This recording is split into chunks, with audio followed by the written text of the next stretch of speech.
Alrighty then, my gamers. Thank you so much for waiting for Bounty Hunters to come back. It's been, what, 2 months that I've been on a sick leave due to surgery, and still recovering from a cold currently. So we'll do our best and try to not crack my voice and, well, other body parts. The important part is that we're back to running more show matches here on out. So your usual Sunday evening, this is the weekly Bounty Hunters. Once again, coming up soon is 7 show matches, always starting at 5 p.m. CEST. Next week is gonna be CET, by the way. Take note, since European summertime is gonna be over as far as I can remember. So keep an eye out for that. But the gist of our humble little event here is that we're open to everyone to participate. Doesn't matter if you're rookie, intermediate, advanced player, it's all good. We'll match you up with someone of your skill level. Your range doesn't necessarily matter that much either, but of course it's much easier for us to match European players against each other because we are originally a European-based event. The name of the game is Guilty Gear Strive, and the format is first to 7 wins. Hey, you already know. I'm your usual host, QK, and now let's see what's in store for tonight. Honestly, I'm gonna be frank, I'm a little bit nervous. This is probably the longest time I've gone without casting games in, like, honestly, probably since I started commentating. That's kind of crazy. It's probably the longest hiatus I've ever had from, you know, commentating games. And I mean, technically I'm still recovering, but you know, a commentator yearns to shout over the battlefield, so show must go on eventually. It's time to make this comeback. We got a pretty diverse card tonight, just a couple of recurring characters. Of course, Baiken, ever so popular character, of course, one of those. We got a heavy hitter that we're starting out the evening with, Guessing and Annatonio on slot number 1. Annatonio, of course, freshly off those international endeavors. Evo France, Annatonio placed relatively high. I think, what was it? It was better than top 32, I want to say. Which is probably the best that any Finnish player has ever placed on a Guilty Gear game in international front, right? Because like I think I placed top 32 during Evo 2017 for Exert. But yeah, extremely good placement, and you know, I guess chasing, as Annatonio's card also denoted, chasing those points, see if they are able to open up the account at some point. New players tonight are gonna be in the 3rd slot. We got McNuggleton, we got WavyPhoton Chip, we got in the next slot number 4, Detada Batman. And that's it. Wait, is this Okami's first match as well on Bounty Hunters? Okami Sin? It's a little hazy because of course Okami is a super frequent user of the Sin Discord, so of course I know the player, and I've met them on the battlefield as well, if memory serves. So things blur together here and there, but other than that, we've got pretty much a roster of the usual usual names, usual Bounty Hunters regulars. Yeah, since time is running and we're almost at the 5 p.m. CEST mark, let me do a couple of magic tricks. Maybe pull up the cards here and let Annatonio and Guessing know we are good for games very soon.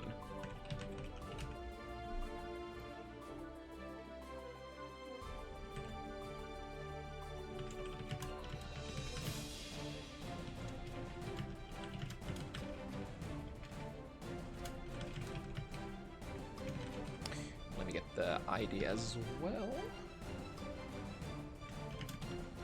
Should be all that we need for tonight. So yeah, of course, guessing game, extremely good record on bounty hunters so far. I think has guessing been defeated even once? Maybe once max. 6 showings and a very good performance overall. There's a couple of the lost games that guessing has are extremely close. Always putting on a really good show. And as for these two players specifically, they have met on bounty hunters before, and I believe that was decently close set as well. 7-5 if memory serves. That was guessing games set to take that time. So Annatonio potentially looking for a revenge here. And a lot has happened since then. I think it's been quite a while, maybe a couple of years. Can't remember exactly. But seasons have changed, patch balances changed, and of course the players have changed a lot. And especially I'm more familiar with Annatonio's grind, and he's been playing the game a lot. So I wouldn't be surprised if it's gonna be super tight here. This is a very interesting matchup as well, from both characters' point of view. We've of course seen the matches where, you know, of course Giovanna is a super mobile character, gets to hold Goat Lewis down pretty decisively as well. Once you get Goat Lewis in the corner, it's super dangerous to press any of your buttons. Of course, along the years, you've gotten some improvements to that. The Goat Lewis 2K is now 7 frames, so that is definitely a button. Not the fastest button, definitely not even close to the 5 framers that you usually see mashed in Guilty Gear Strive, but the name of the game for Goat Lewis is usually the rewards once you actually get something in there. Of course, you do have Goat Lewis 2P, which is relatively far range button, actually a massive button for a jab. So if you ever manage to get that out, and also leading to pretty decent knockdowns as well. But overall, you got to be really careful on Goat Lewis how to sort of maneuver the neutral. Giovanna, as we know, is a whiff punish machine.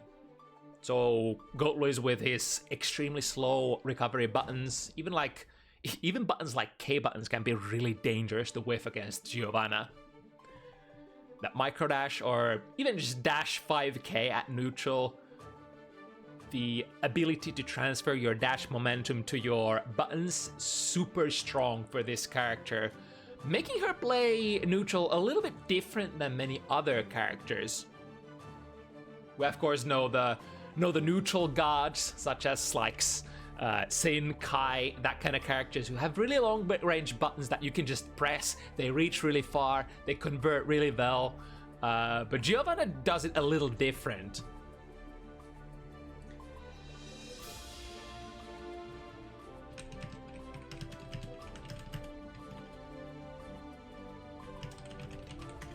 And I think we have both players raring to go, so action is coming. We've got our number one, number one seeded match, I guess you could call it that.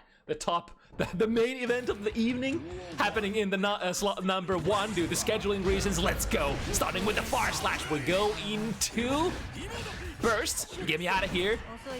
Which of course a Guilty Gear Strive very high. So, oh, that was a nice instant block. If memory serves correctly, the upduck got changed in the most recent patch. There is much less pushback now, but it's also less. Yeah, look at that. Guessing he's just hunting for those. Yeah, especially since the pushback got reduced. Of course, you're less minus as well. The frame advantage got changed from -5 to -3. But you're also much closer to the opponent, and that -2 does get you to throw range, among other things. This time no IB, but there is certainly gonna be that lingering pressure RPS going on every single time Annatonio gets in. Where is the up duck gonna come from? I'm guessing is gonna be hunting for that IB. There are, of course, you know, tools for fighting. There is again! That's like 3 out of 4. The counterplay would be to sort of change your timing of your buttons and your cancels so that you can throw the opponent's IB timing off. But a character that sort of flows naturally into that up dog very often during your pressure.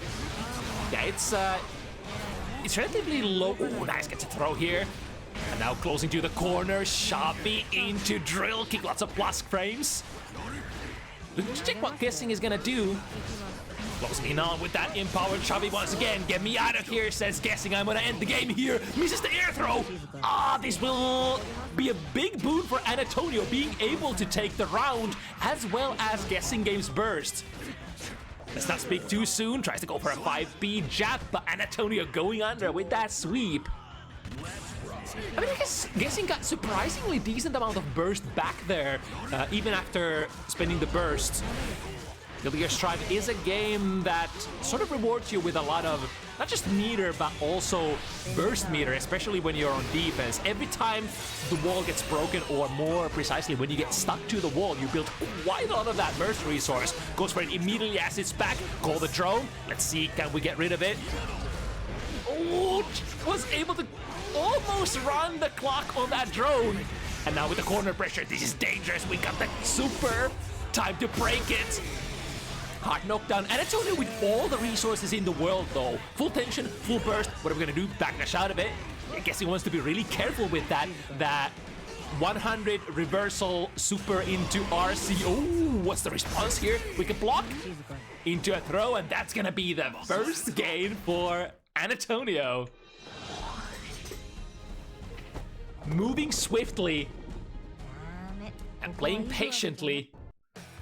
That is gonna be sort of the usual tale of the tape for Giovanna players. You don't want to struggle, or you don't want to scramble all too much against a character that can just sort of kill you with 2 touches, as is Guessing Game here with Gold Lewis. Here comes the side switch combo.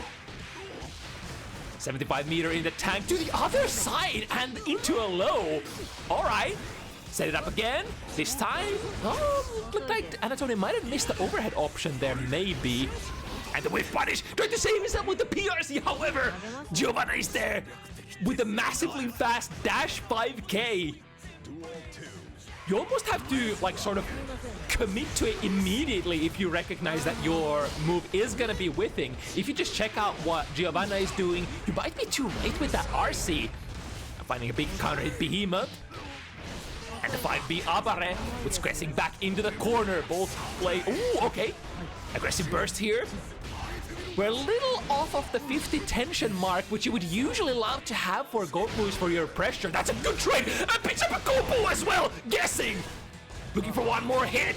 Get the throw. Is that going to be a combo? Yes, indeed. Goes into the throne and cashes out immediately with the super. Even if Annatonio had a burst there, it would probably be relatively hard to go for it. Of course, you probably want to take it to the next round, though. With the jump D was also changed in the newest patch. Now no longer with the infinite amount of active frames that it used to have. So can't hit that jump D too early, but to compensate, it has better hitbox now. So it's more in lieu with other jumping buttons in the game, sort of. Ooh, sees the burst coming out. But the combo drop. Never mind procuring it. Micro dash 5K.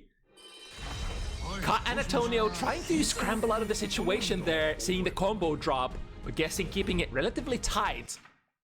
These basic combo strings are usually like semi-safe in Guilty Gear Strive to drop, I would say, compared to many other games. Ooh, got them backdashing with that big haymaker combo drop though. It's okay, happy little accidents, we reset. One more hit, and we have that fabled 50 tension here to keep up the pressure. However, Annatonio, very patient. Oh, there was an instant block, but this time, not getting thrown. Ooh, found the hit and then slam it on the OTG. That's a great round for guessing, especially since he was able to come out of that with full burst bar as well. Flip the opponent to the other side, very close to 50 meter, and 50 meter, oh, doesn't even need to use it. Gets clipped by the haymaker. Of course, Annatonio holding onto that FD as much as possible. Nice, able to build a little bit of real estate here. Plus frames from the spiral arrow as well. The micro dash 5k catches. Small combo. Into -3, but no IB, so cannot punish.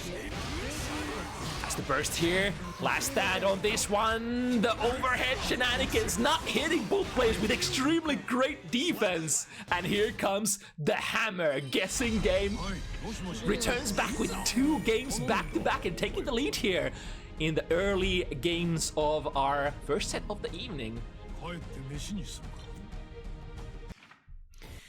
Yeah, guessing can make rounds happen extremely fast. 2-touch character as GoldLewis is here, so if you're not careful, the momentum might swing either way really fast. Ooh, got the burst baited, and with the side switch combo, we have 50 meter in the tank as well. Opting to not actually take the wall here yet. Is this a kill? Into, I think that was a lot of churn. I think it should be a kill, right? Bam, boom. That was a great choice here for guessing. Instead of taking that positive bonus, it didn't even matter because guessing ended up building so much meter anyway after that reset. It's really like one of the most important things is in Guilty Gear Strive sequencing like this. There are only like so many things that you can sort of optimize at super high level, but that kind of thing is really. Oh, the 2K actually interrupted the haymaker here. That was a great reaction from Annatonio. That, what is it, 486 Behemoth Typhoon, the slowest one of them all, but produces a lot of blast frames. The one that we call the haymaker. Really important to counterplay or interrupt as much as you can.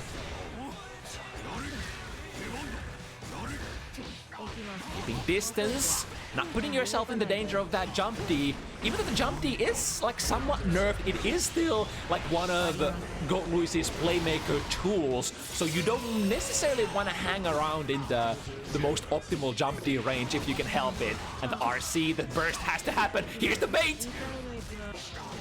Doesn't it just pretty soft kind of, I like that. You can make a lot of these kinds of baits where you kind of drop the combo, but if the opponent has very little health left, dropping the combo is kind of okay because you're looking for one more hit anyway.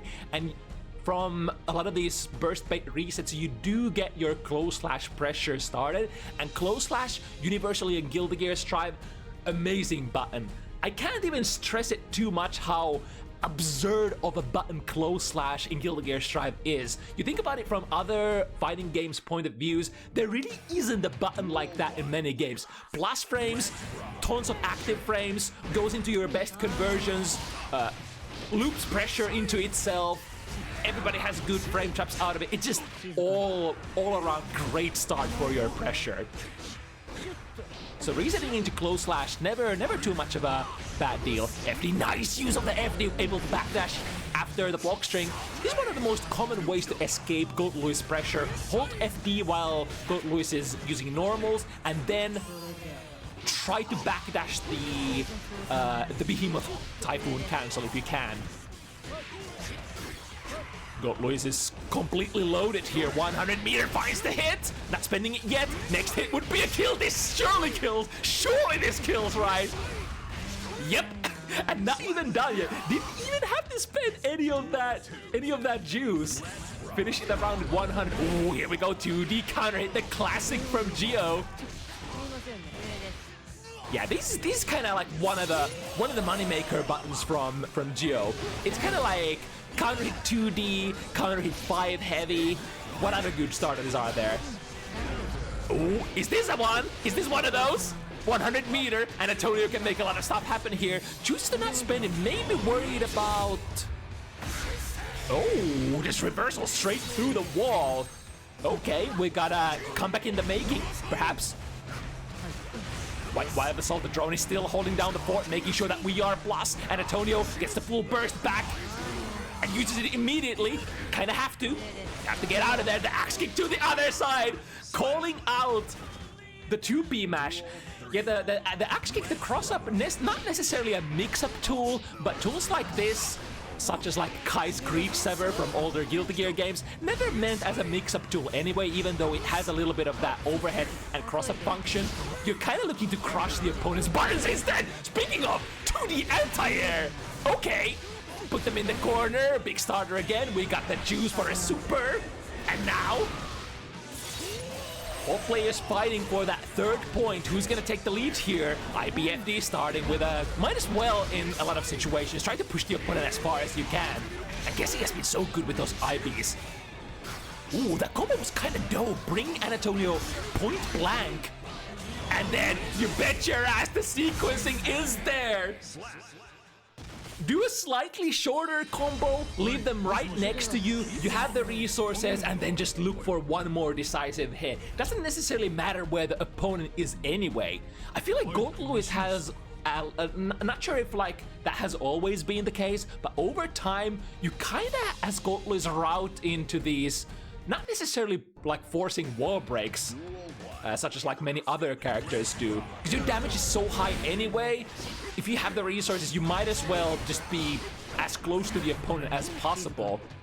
At mid-screen, of course, you have your left-rights as well. Like Gold Lewis has all sorts of great ways of mixing the opponent up. Just into empty jump 5k this time.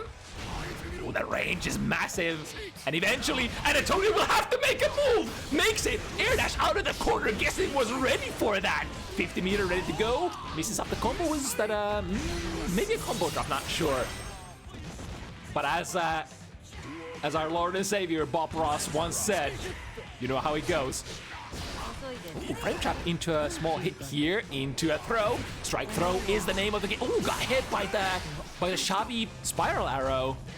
And Annatonio once again choosing to give away half of the screen real estate. Challenging that drone is really difficult for a lot of characters. Most of the cast. Plus frames, got the IBFD in there, but the sort of the pushing force from the spiral arrow. Not give. Ooh, nice anti-air into. We got the pickup. That should be a kill. 100 meter. 1, 2, 3. We got the RC in there as well.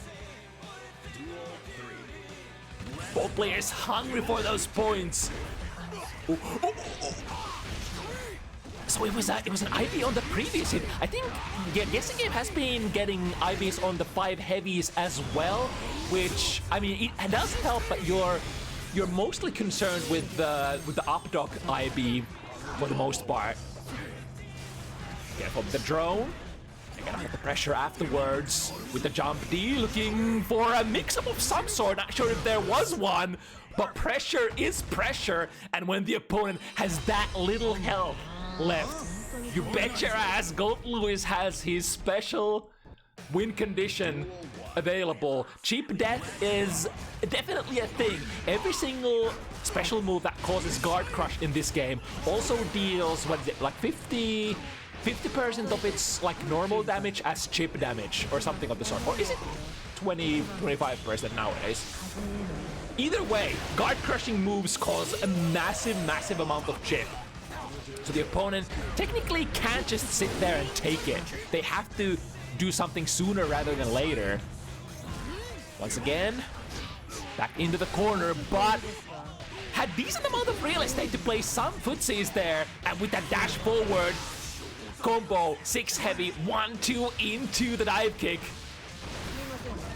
Getting the round for Annatonio.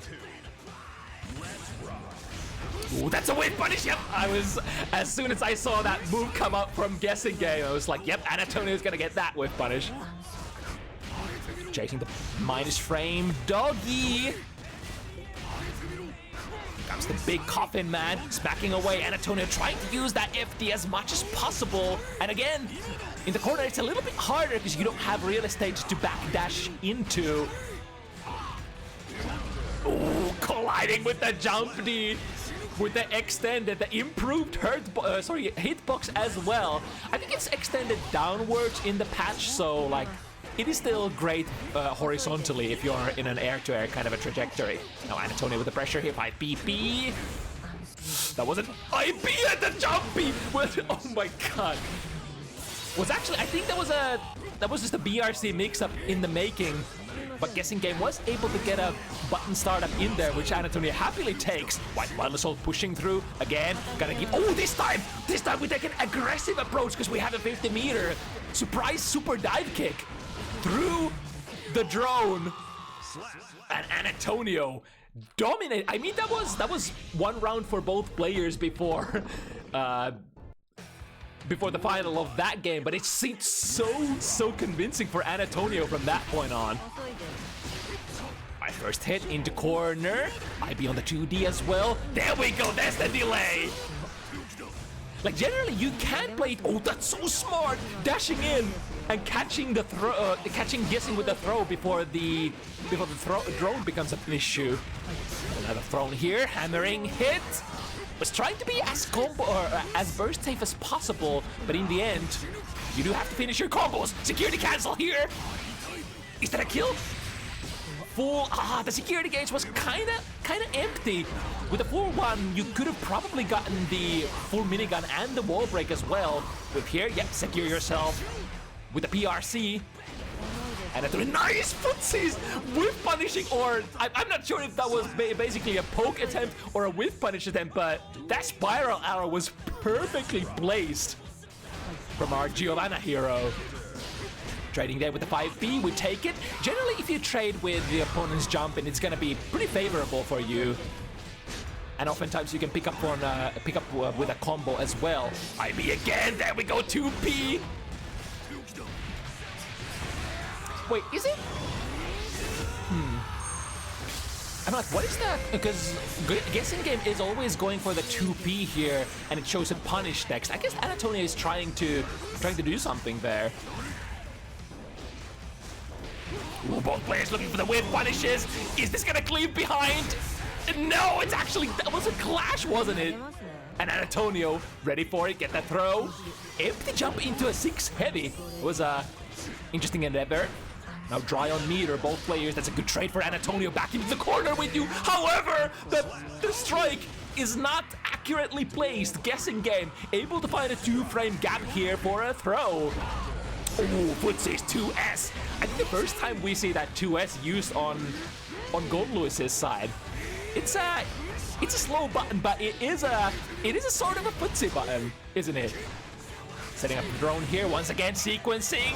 This could kill, would kill, should it kill? I think it kills, right? Yeah, again, the sequencing working perfectly for Guessing.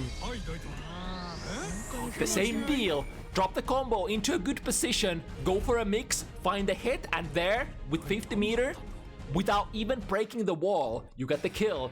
Because like otherwise you return the opponent back into mid-screen, where they do have more options for defending against your behemoth pipelines, right? Ooh, that was a great read on the throw. Annatonio goes for an aggressive burst, keep the prey where it should be. And now Guessing does reach 50 tension here from that super, so does have options available. But they are, of course, very dangerous to use. We don't have the super PRC, one of the most dreaded reversal options in Guilty Gear history, available anymore. And Gold Lewis was one of the prominent users for that, because with a slow startup super, you could do super and then cancel before the flash comes out, and you would get sort of a pseudo reverse. Not even a pseudo reversal, but a real kind of reversal. Can't do it anymore. So 50 meter, you just have to commit to your reversal super now. If you want to wake up with that, that is. Right, drop them in the corner, potentially looking for 2 more touches, or 1 touch if you get a big counter hit from big buttons like 2D. Here we go, have the super, but that's not going to be enough, right?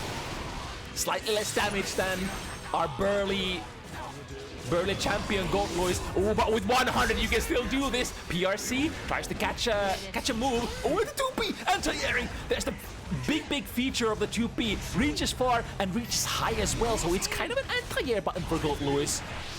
This is gonna be beaten by the reversal super. Annatonio bets the farm. Yeah, technically bets the farm, because there was Not enough life to survive another big combo from God Lewis. But Annatonio sticking to the tail of guessing, not letting him run away with too much of a lead. Remember, the previous meeting between these two players was 7-5 for guessing game. Annatonio desiring for blood now, redemption. He's engaging from the situation. Here comes the drone. We can give away all of that real estate and make it pretty safe situation. Now in the corner. Nice whip punish there on the K button. Yeah, we were talking about that as well. Pressing the K buttons. Not safe against these whip punish masters such as Giovanna or Chip Zanev. Through the wall we go. That's soft knockdown. So... Ooh, the plummet yourself forward. Close slash starter. This is gonna be damage. How do we sequence? Annatonio says, no, we don't sequence. We want this game here. No bullshit. Just straight up victory. Starting with the wild assault there with nice backdash out of the Behemoth Typhoon. So out of the Behemoth Typhoons, the big Haymaker is usually your go-to tool for reading backdashes because it is so slow. It will usually hit the recoveries of their backdashes, but of course, it has other vulnerabilities such as it is slow. Because Annatonio with the combo goes for an early super. I reckon this is because Guessing was getting his burst back, so sequencing into the wall break before he is able to do so. And now, ooh, the IB into a throw once again. Guilty Gear Classic. And a lot of damage coming in. Not yet nailing the cup in. But a hard knockdown. Annatonio with almost 100 meter ready to go. Backdash PRC. Yeah, and the PRC from the side of Guessing so that you don't get whip punished. The burst has to come out. Where does it come out? During the Shavi. That's a good point. To burst. Oh, straight into super. Boom. Is that enough? That's enough. No, never mind. That's not enough. That was a great idea from Guessing Game, though. Basically denying the ability for Annatonio to burst. As soon as you go into that super, you're locked out. You would have to burst before the super flash comes out, right? Pressing burst again. IB on the close slash, but Annatonio notices, delays the pressure enough, finds a frame trap, and then into the next sequence we go. Starting with a close slash, FD trying to push away. Both players know the power of the FD, but it has to be combined with a lot of other things too.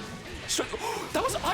Wait, what's that? Annatonio was airborne there, so sliding over that 2K Abare that Guessing was trying to play, it looked like. It's a very common situation, and Annatonio loves this, the backdash BRC mix-up situation, so you're gonna see that very often. Now, even 5 points. Heading to the championship rounds. Oh, canceling into the spiral a little too early. Countering from the up dog. I think that's another good starter as well. So kind of no choice but to burst for Guessing Game unless you want to take a huge chunk of damage. Ooh, nice DPS, still picks up Annatonio with those sick moves. Right, back throw. You know what they say about back throws and coincidence. But Annatonio able to break out from the corner. Here we go, the backdash PRC again. Mixes it up, and that's a perfect place to play it as well.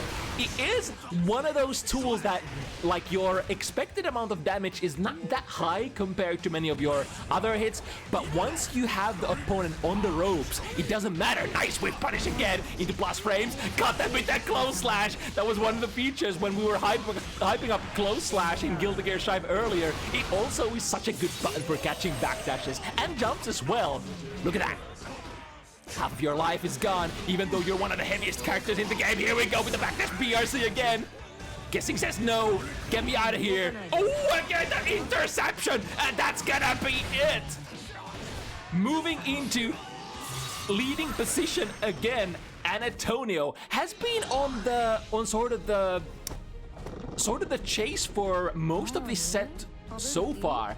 The first game of the set went in Annatonio's favor, but after that, Guessing took it all back, and Annatonio has been looking to make it a sort of a comeback here. I mean, I guess it's not a comeback if you're like one point apart, but now tables have completely turned. Annatonio could take it here, and it would be poetic justice. Just dash in the DP here. That's a good burst I see coming out. Oh, never mind, Annatonio at 50 meter. Never mind, I take it all back. That was a very risky burst. Annatonio on set point here. Reversing the previous score would be the song of the ages. You took me 7-5 last time. Oh, that was a nice 2P. Not even convert into a knockdown though, so that's a little bit of a problem here. Guessing Game will have to go back to neutral and try to find a hit. Find a hit he does. Annatonio going for the burst. Tries to poke on the early frames of the drone. That would have been great to get rid of the drone as it was manifesting, but alas. Ooh, with the F-Shiki into dive kick super. This is gonna break the wall as well. Annatonio can basically smell it. Really close to a burst here, but if Annatonio gets a big starter into super, maybe Guessing doesn't have access to the burst anymore. I think it's gonna come back though. 100 meter into tank. Do we get the air throw? Into reversal super, and that's gonna work out as well. Yeah, too close to queue up the PRC there anymore. Ooh, jump B out of the jump D attempt of Gold Lewis's. Annatonio getting a full burst back here as well. Worth noting, frame jump into 2S, and that 2S is such a sweet little tool for Giovanna. Multi-hitting low, you love to frame trap into that. It's also great against fuzzy jumps if your opponent tries to jump after the first hit. Both hits are low. Oh, dash into a DP again. Is that it? I think that's not quite it, right? We are in the mode. We have the offensive modifier, but now, Annatonio, here it comes. Cue the 5D. Good block on the overhead. Can Guessing survive? White balance of your minus. Jump. Oh, at the attempt to counterplay, but no dice. Wait, Guessing Game did find the IB there. So was that a chip kill? No, I don't think so. Maybe the 5 heavy was the button that got IB'd there. Nevertheless, flipping the script from the last time, Annatonio previously went down 7-5, now taking the set 7-5 himself. That's a lot of that's a lot of 7-5s. Yeah, Annatonio is in such a good shape, which you probably might have guessed considering like how well he placed on Evo France as well in the global stage. Ooh, that's the first match of the evening, right? Oh boy. What else we got? Oh yeah. So Civ is rocking Soul tonight. More known for her Ramlethal, Sin, maybe Alpha a little as well. But now the newest acquisition has been the striking throwing man himself, Soul Bad Guy. Gonna go up against Nuclear Lunar here, Testament player. Very interesting matchup. Love the heavy rushdown versus Zoner archetype.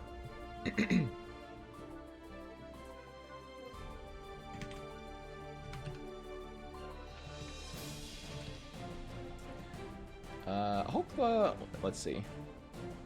There were some considerations for the timing of this match from Civ's side. Let's see if we are okay to play it.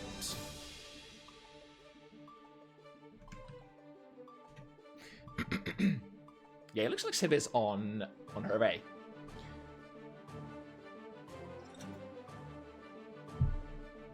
Yeah, so the neutral is definitely in Testament's favor. The big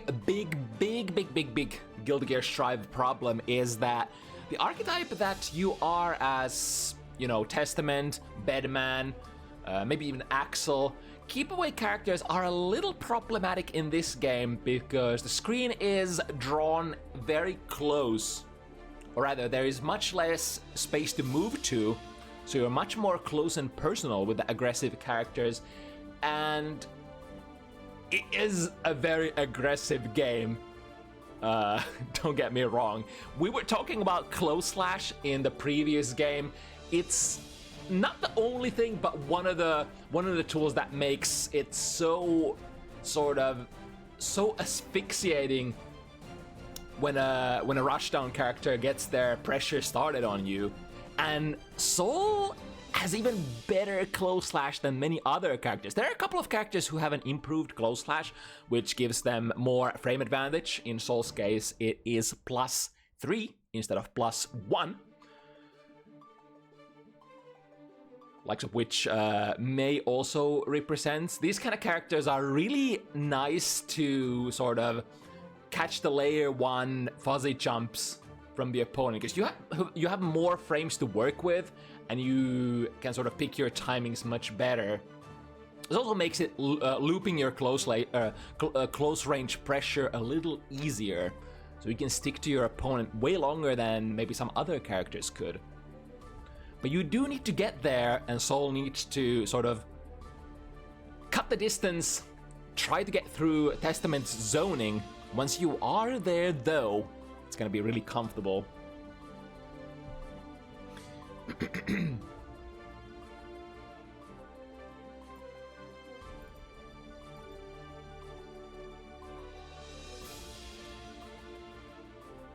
And you do have the firepower as well to make up for the lost time that you sort of had to spend at neutral trying to close in on Testament if you do ever get there. Soul is also pretty good at building risk. Even though the risk changes sort of recently made it sort of favor characters that do fewer hits in their combos as opposed to many hits, but also I guess Soul also has sort of options to keep his combos short as well and just deal a huge amount of damage with single hits. You got moves like, you know, Heavy Volcanic Viper will instantly stick the opponent to the wall.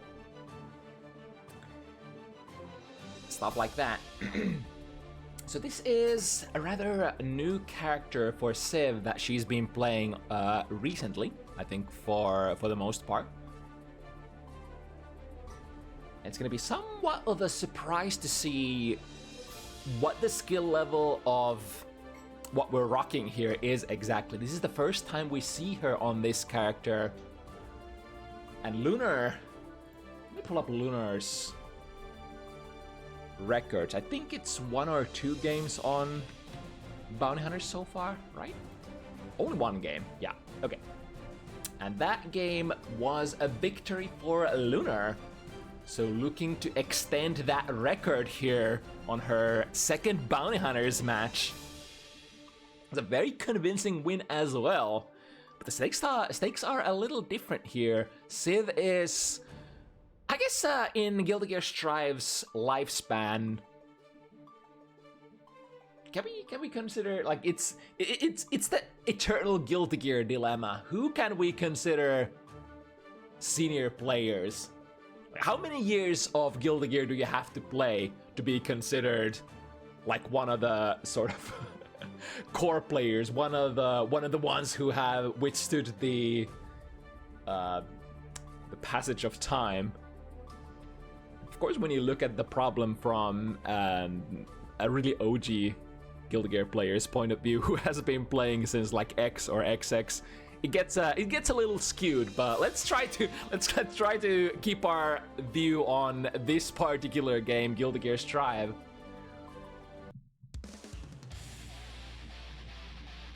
And here we go. The Soul, the Testament, the Rushdown, and the Keep Away. A story as old as time. Let's see it unfold, hopefully. Civ sometimes has some issues with the connections. There are some what do we call them? Oh, not good on the first go. There are some, what's the word I'm looking for?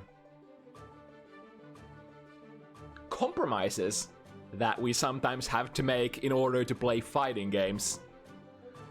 Let's see if those compromises are gonna be a factor here.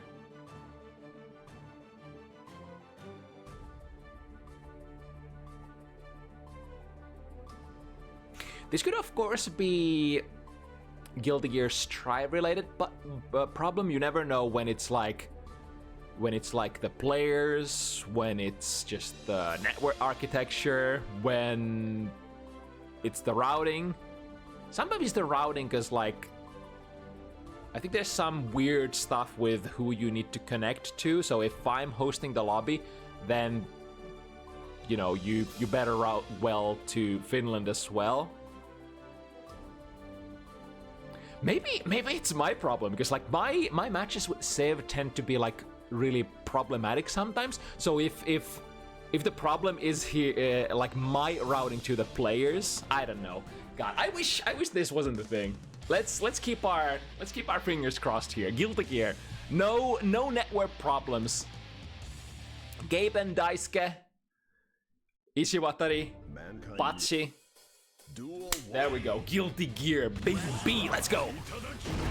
Oh, that was a nice dash under. It's one of the tools that you can use as rushdowns when you're fighting against characters who have airborne fireballs. Go under the arc.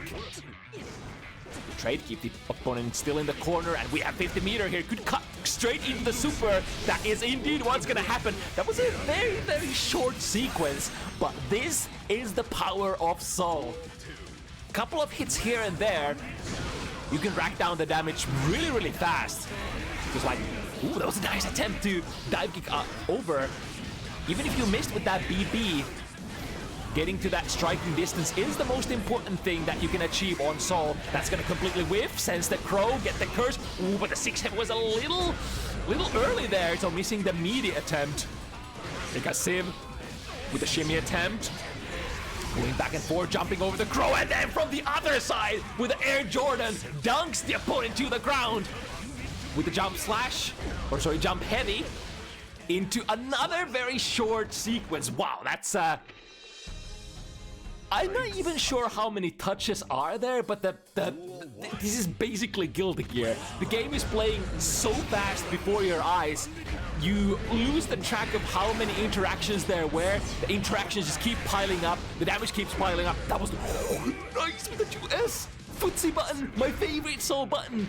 2S, use it, baby! Such a good one. Waiting for a response here. Finding the hit. Again. Even though a lot of these combos don't do a whole lot, as long as you get to keep the opponent in the corner, this could be it. Partner, RC, are we gonna build the 50? So close. Ooh, Civ actually did build the 50 there. I think it was from the last hit, but anyway. This is another way that you can definitely play rushdown characters. Just don't worry too much about your optimal combo conversions. Keep the pressure going. This is kind of the ultimate truth that they taught us in KOF. If you can't hit confirm your hard combo, so what? Keep the pressure flowing. Oh, frame trap into Grand Viper. A good 2D here from Lunar. Triggers the curse as well. That's a good trade for Lunar once again. Sending the opponent far away from you. However, here comes a dash 6S. Misses the Volcanic Viper. Back throw is the punishment for you. Into safe jump setup. We get the curse as well. So far in that sequence, I don't think there was much that Civ could have done. So definitely a matchup. Oh, nice. Gets a wave punish. Fireball as a gift here. One nice farce. No follow-up though. It doesn't matter. The opponent's so low on health that even your fireball is gonna take it. And speaking of those fireballs, those Grave Reapers are so good for Testament. In fact, those are probably the best things in their kit. The problem is that, you know, your sort of game plan, the flow of your game plan sort of revolves other things than the Grave Reaper, so you can't just keep throwing it forever. It's not gonna get you anywhere. Had to take that burst with the last hit points, teleporting into close loss. That's a good one. Civ gets the burst. Oh, that's nice. Reversal super through the fireball, and now The fireball is gonna collide with the gun flame. For a moment, I thought that, oh yeah, so it's the first hit that actually deletes the opponent's fireballs. But if you get the projectile portion, that is basically just a normal projectile component for Testament. It's a big counter hit. Civ knows that would be a lot of damage. Counter hit 6 heavy, sorry 6S. Not confirmed here. Double jump out of the corner. That's very nice. Backdash out of the throw as well. And now we are in Testament's element. Every single strike is so dangerous once that stain is applied. Drift straight into Civ's 2K. And that button was already active, so there was nothing that Lunar could have done there. Set the core once again. Curse is on.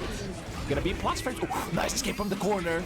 One of the core components of your gameplay loop and your escape tools, once you get back against the corner, as you know, many keep-away characters kind of play like this. You are giving away real estate in order to control the space in front of you.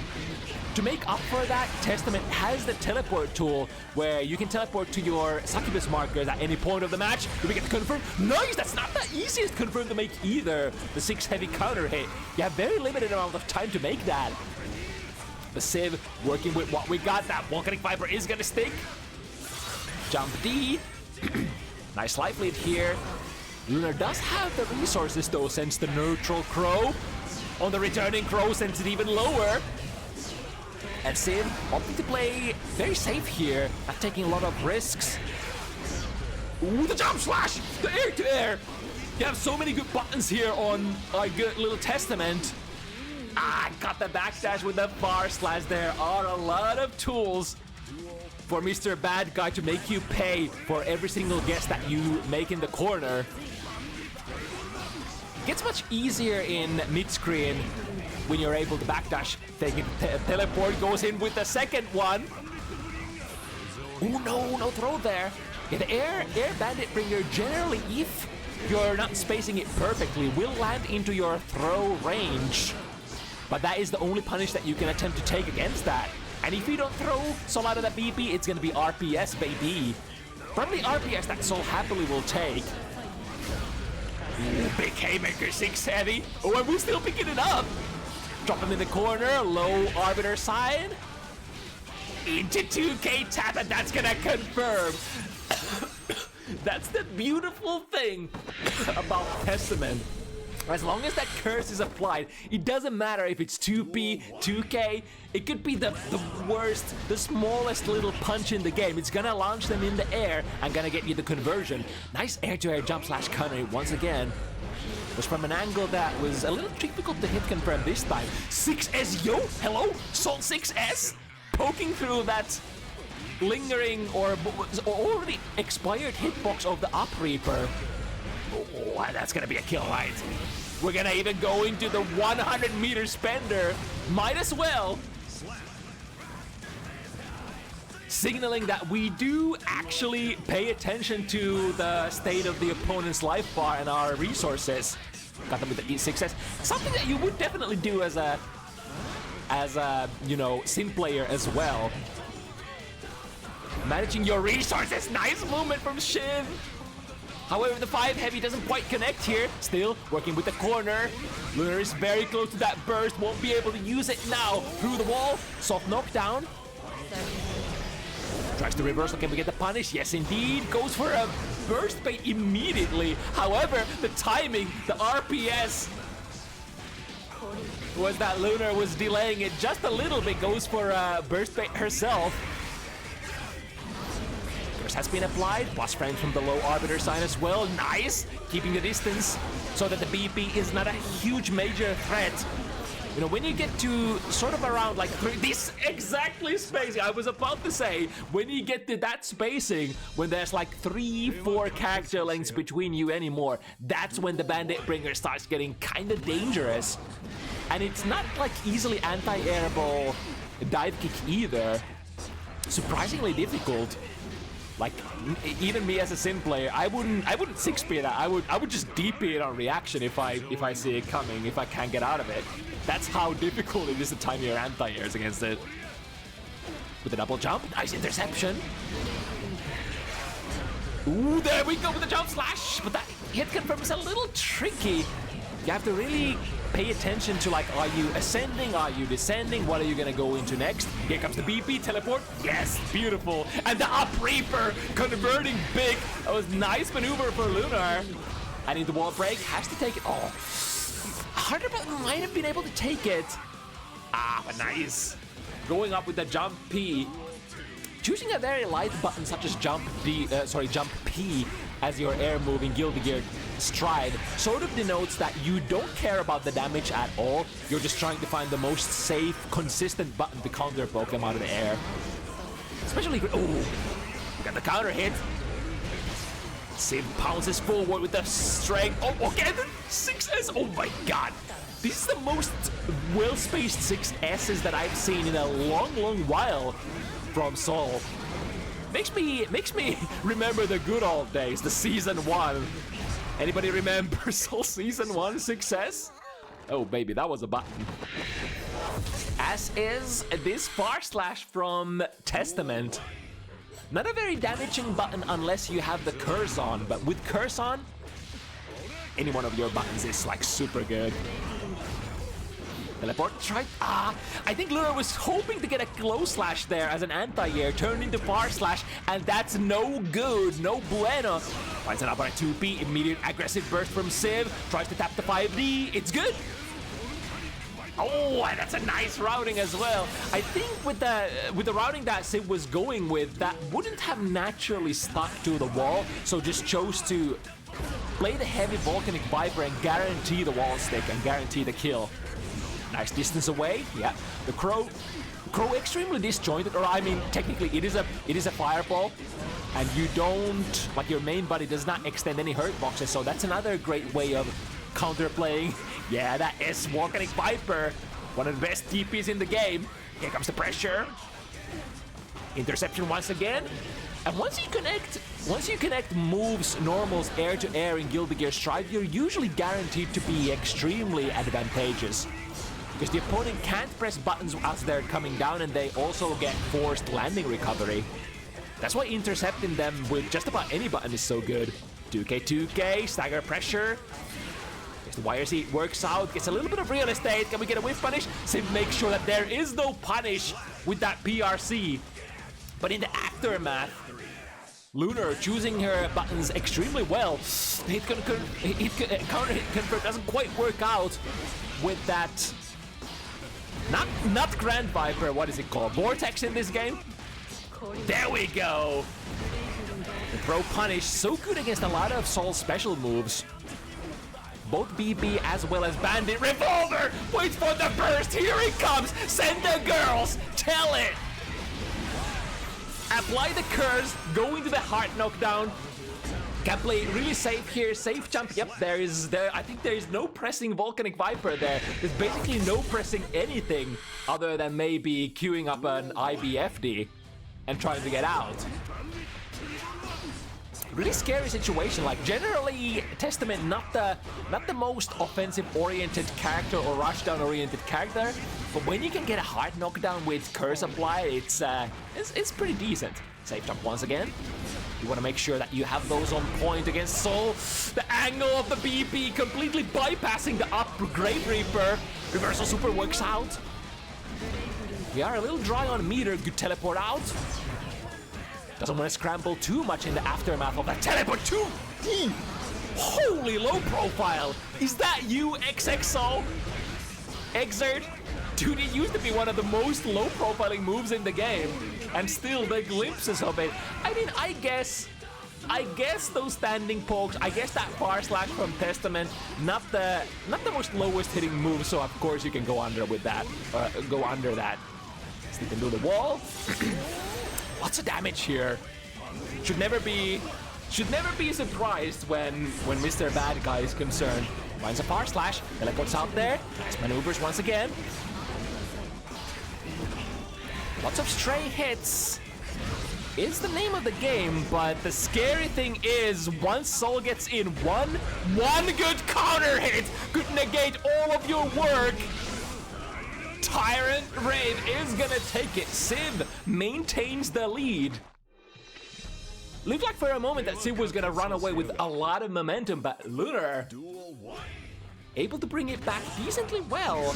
And now nice whiff punish. Ooh, too bad the croak doesn't quite connect there. Sending it in the low angle. The BB completely avoids. Deeming that we gotta get out of here and get the 6S. Oh my god. Is that a beak driver? That's a beak driver, isn't it? That's a beak driver for sure.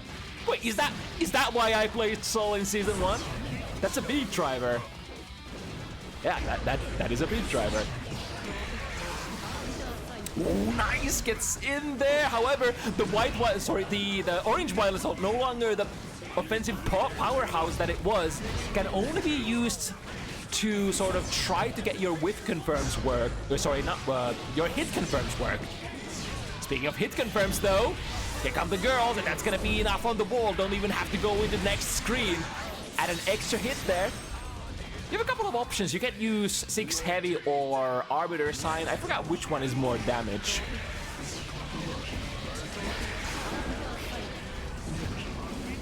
With a double jump, however, Lunar staying sneaky. Teleport straight into the glow slash. Oh no! And she doesn't have a burst either. Use FD, try to push the striker away, but the striker sticks onto you like a shark. What? Drifted straight into the 2K of Testaments. I guess the active frames must have been over there already. Up Reaper, yep, that would have been a kill. Here comes the S Reaper.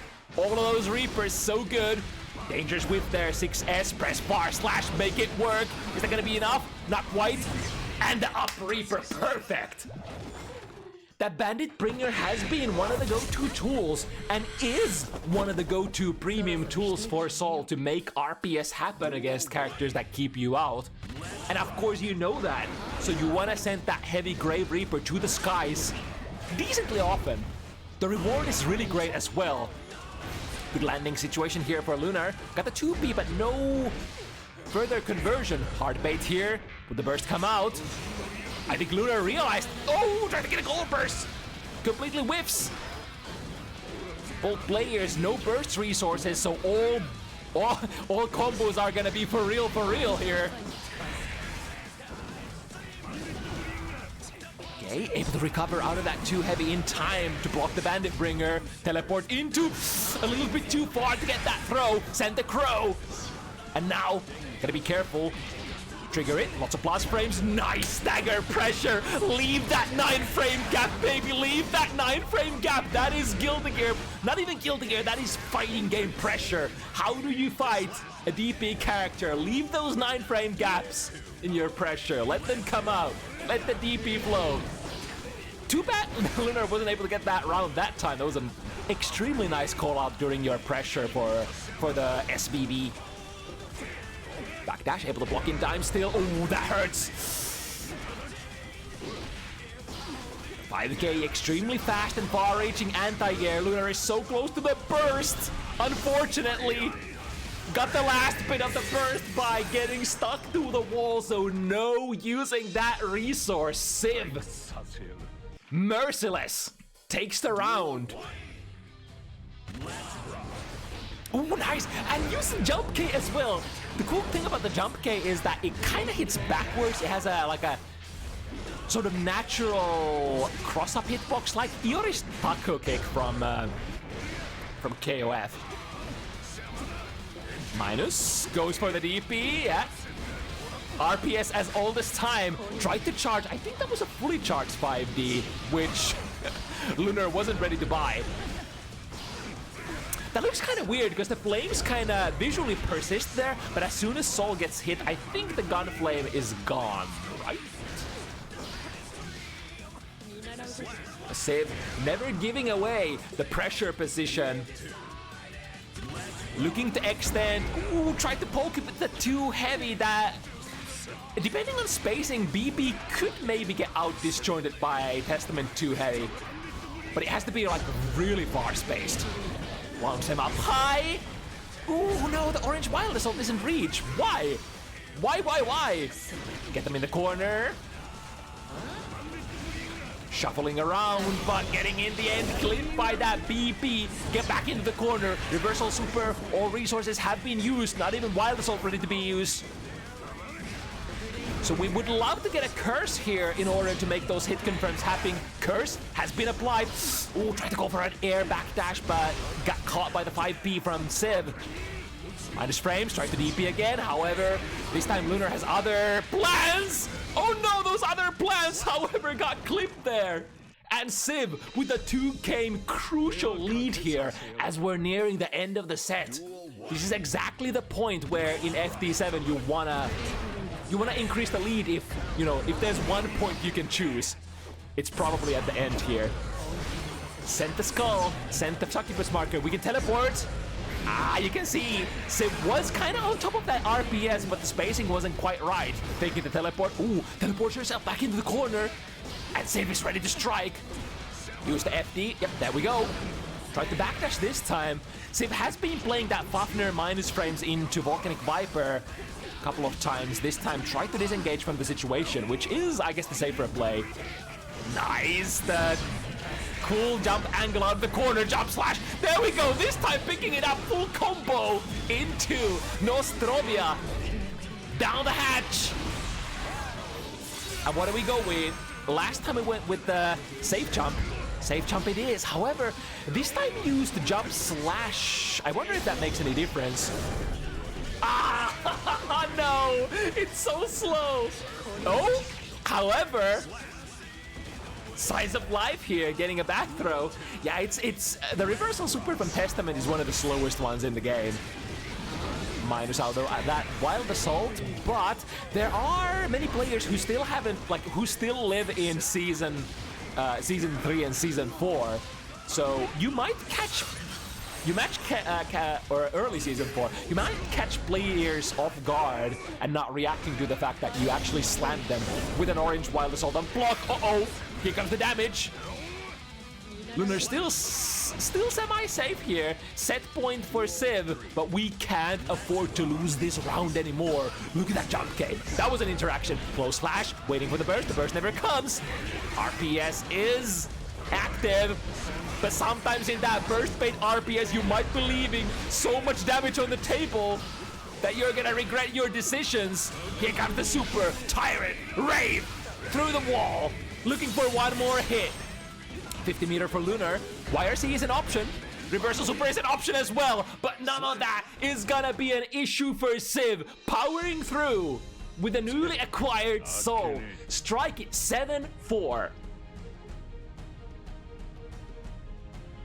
It was really cool though that Lunar hung up or hung onto, was basically hanging with Civ's momentum all the way through the set. It was at the very last moments that Civ was able to build up that crucial lead and then take it into the championship rounds. Okay. Can I get out here? There we go. Thank you. Thank you, Guilty Gear.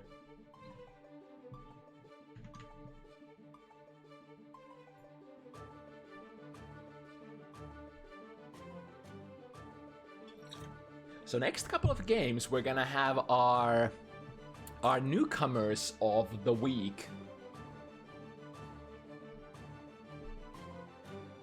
We got a completely new pair here, Mac and Photon, with an interesting matchup as well. Eno versus Chip. Historically, this has been a little sussy, if you will, for Eno.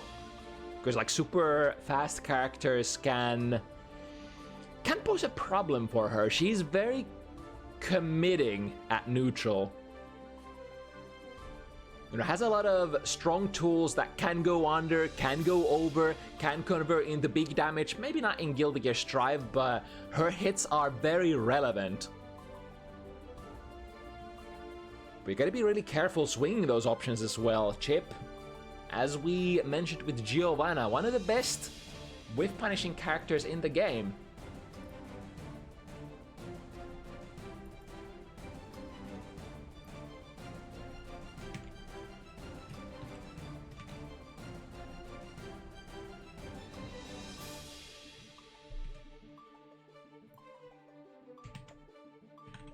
Let me get both players in the lobby.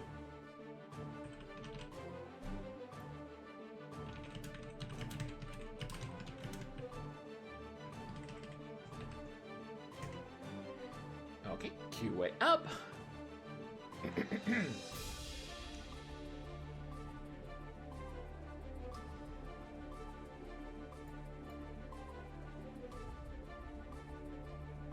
What changes did these characters get? So Ino got some minor ones, such as like your 5 heavy does move forward a bit. And was it the startup of what's the move called? Startup of Mad Love changed as well. Or was it that it got easier to block or easier to react to? One of those things. And Chip. What did Chip get? Oh yeah, Chip got the 2D change, so completely removing the hurt box from his low profile poke. Which was kind of nutty, because for Chip, that was kind of like one of his only sort of prominent weaknesses. Like not having a button that could poke that far away and beat some of the opponent's buttons, certain buttons. But now, you do have your 2D. And in we go. Yeah, get the punish here. Speaking of the committing options, the low profile options in the form of Stroke the Big Tree, especially the S version, is usually jab punishable for just pretty much every character in the cast. We go into the classic Kara Super and starting the positive bonus loop that has been there since the beginning of time. I think the season 2 was like the most prominent time when Chip was just completely dominating with this gameplay. Right after getting the Rekka into Kara Super improvement, has been sort of one of the most favorite gameplay loops for Chip players to just close out rounds. Find those neutral hits, and then convert. Nice block on the overhead. Overhead, we have the meter though. So the pressure goes on. Plus frame from the clone. Finding a gold burst here is going to be super important. We have juice potentially to defend here. YRC is always an option. Super reversal is also an option. Especially with that 100 meter, you're so much more confident swinging that thing around because you know if they bait it, it's no big thing. You can just PRC it. Through the wall we go. This is neutral against Chip Zanuff though. How comfortable we are here. Psycho Crusher, yep, that's so mine as you basically can't press anything afterwards. It was a nice IP on the first Rekka. However, classic Rekka RPS. You saw your first Rekka getting IP'd. You react to it, you delay your Rekka 2, and always frame trap into the second one. Duel 1. Let's rock. Oh, we have names on the wrong sides, by the way. So this is Photon taking the first one, right, and not Mac. There we go. That should be the right score. We're able to jump out of the Stroke the Big Tree, drilling down with a jump 2K, finding a 2S as well. Get the tightrope queued up as well. Gotta be careful not getting mixed while that is applied. Add so many new layers to Chip's game plan as well. Oh, in that corner, there are so many things to keep track of. Although, I guess when you are in the corner, and especially if Chip is on the tightrope, you are mainly blocking low until you see Chip get off the rope, right? Because by getting off the rope is the only way that you can actually produce an overhead, right? Is that the case? Ooh, beta DP. Let's see the big damage. Bam, bam. We have the wall break as well if we want, or we can reset.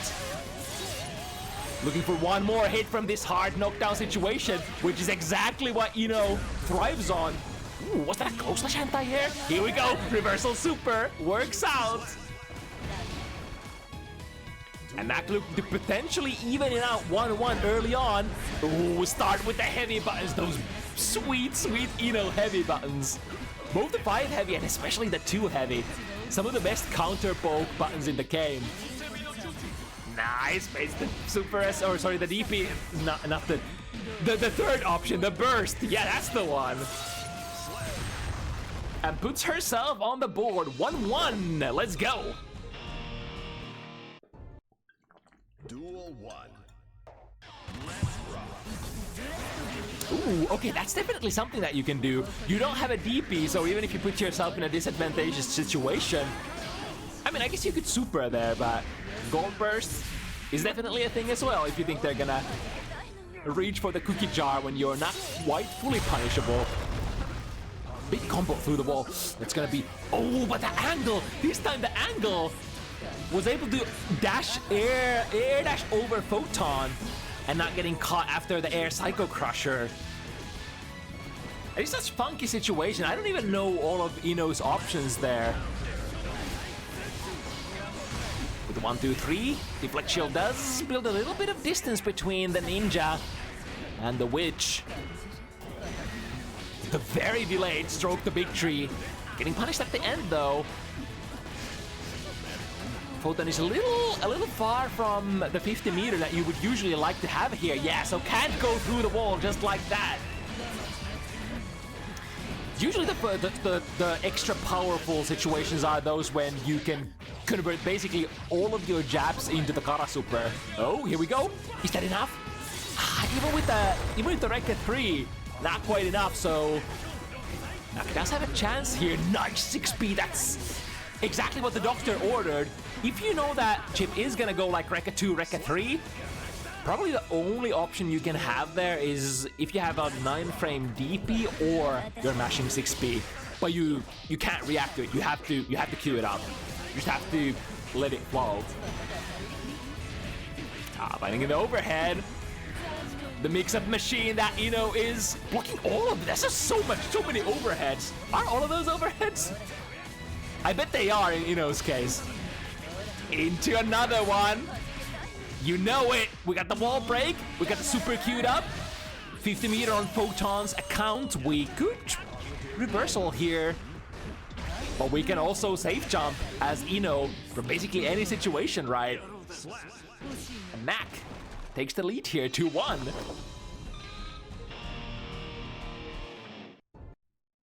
Duel 1. Let's rock.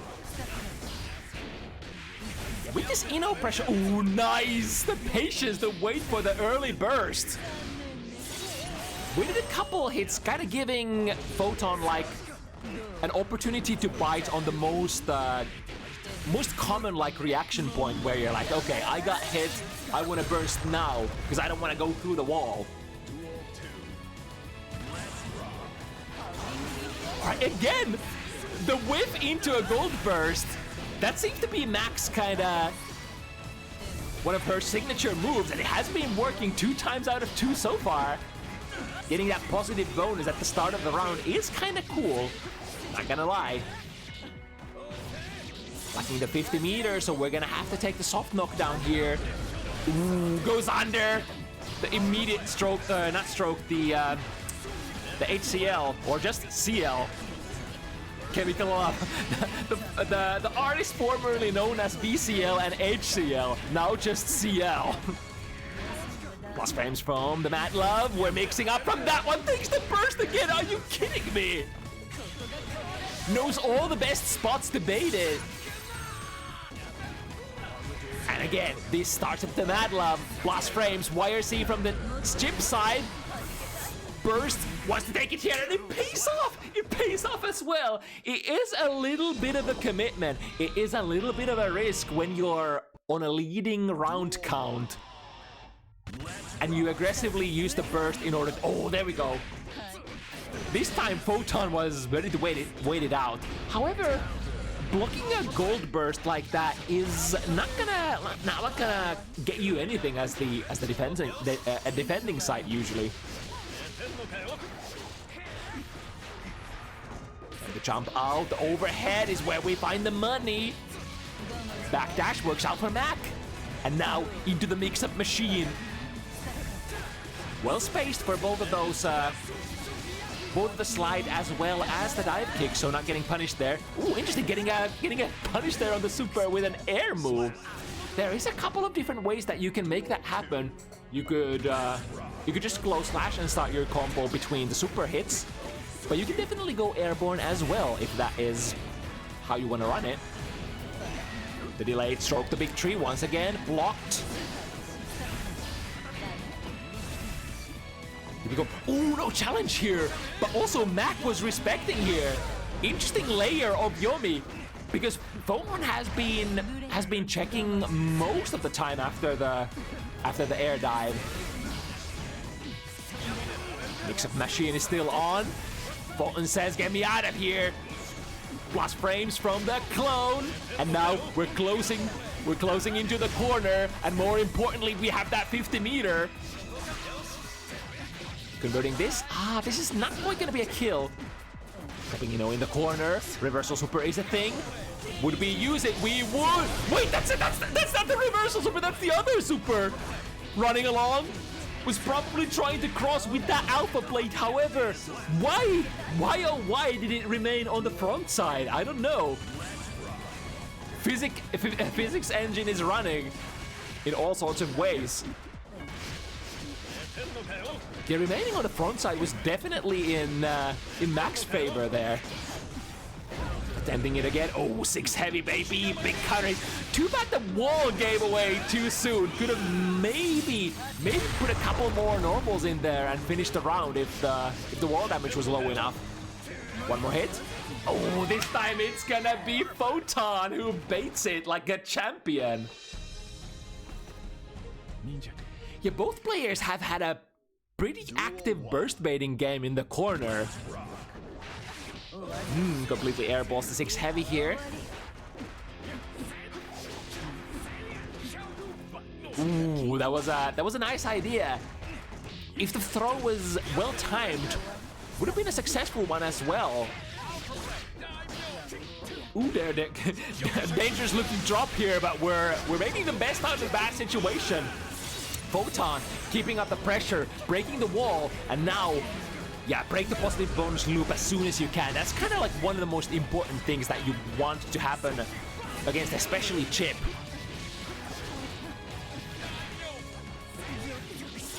Because like otherwise, Chip lands a couple of normals, maybe into Rekka sequence, builds the 50-meter, RCs again, keeps building, and it's just bad time for you. Going over the normals here. The throw this time. And the next one. Just wait. Straight into point blank note. That's an interesting option. That could be a potential DP bait. Here we go with overhead. Good defense so far for Photon, but can't get hit by anything. Here comes the evil dash, plummeting forward with that stroke the big tree, and then drift canceling into a throw before the hit lands. You can basically do this in fighting games, or rather in Guilty Gear games, with basically any special move that has forward moving momentum.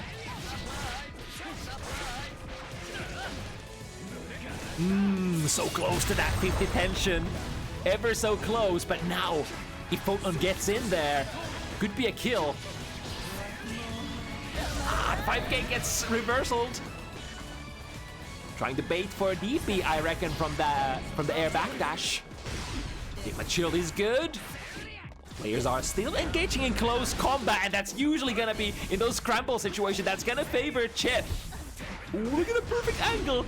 Too bad that was a jump P. So a lot of very hard to convert hit. Sansei Roga blocked successfully. I was sweating there for a little, because Sansei Roga sometimes, if the first hit misses, then you're gonna have to block the Sansei Roga hit coming back from the other side. And that can be a hard thing to do, to recognize which way you should be blocking. Ooh, gold first, here we go. Mac at it again. How much can we build with that? If you don't go on offensive with an empty tension bar and gold burst, you're generally gonna build like just a little over 50%. So like not necessarily the 100 so the 100 tension proposition that old gold burst used to be. Good reversal once again. Yeah, Mac has been very vigilant there on the Rekka interruptions. Did it once with 6P and now with a super. Switching sides. Oh, however, the ninja picks up the commanding position again. Putting Mac in the corner. Nice shimmy, however, wasn't quite ready to get the counter hit. With the Rekka pressure. Yep, we have 50 meter. The deflect shield. Perfect time to be using Genrozan. Called out the deflect shield perfectly, and now that is 50 burst that Mac ain't gonna have on this round. There we go. This time the shimmy, the back dash shimmy works out perfectly. Through the wall we go. Time to start building that tension. Ooh. Back throw. We have a potential comeback coming here, although Photon is gonna get the full burst back from this wall break. That is all resources on board for Photon. Gonna use it for YRC. Yeah, it works both ways. Was that a... Yeah, that was a 2K I think I saw from Photon. So the reversal super is gonna be good. Next hit is gonna be crucial. Neither player with the 50 meter. So we get honest hits. Honest dive kick whiff into 2K. No RC shenanigans here. Commit to your options and live with it. Plus frames from the clone. There is also RP. Oh, nice. Get the Genrozan once again. Convert into a full wall break. Ooh, that's so dirty.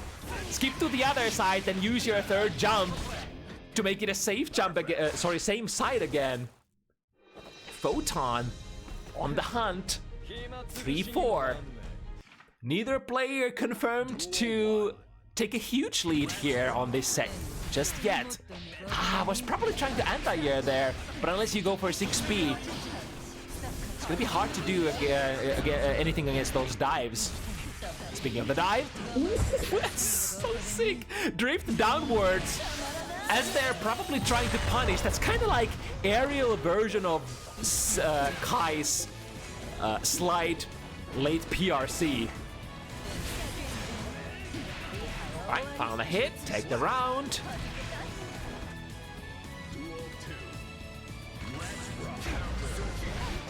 Starting with a far slash. Put Mac in the corner immediately. Here comes the DP, 9-framer as well for Chip. Ooh, that was a value 5P. Just a jab out of the sky against the downwards dive. That's not the easiest anti-air to pull off either, because those dives are really strong, really fast on startup.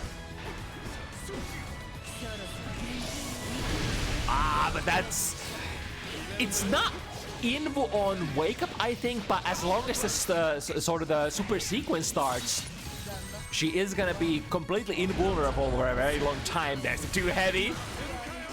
A very nice combo starter. Very hard to poke into as well. Overhead. Trying to transition into 6 heavy immediately.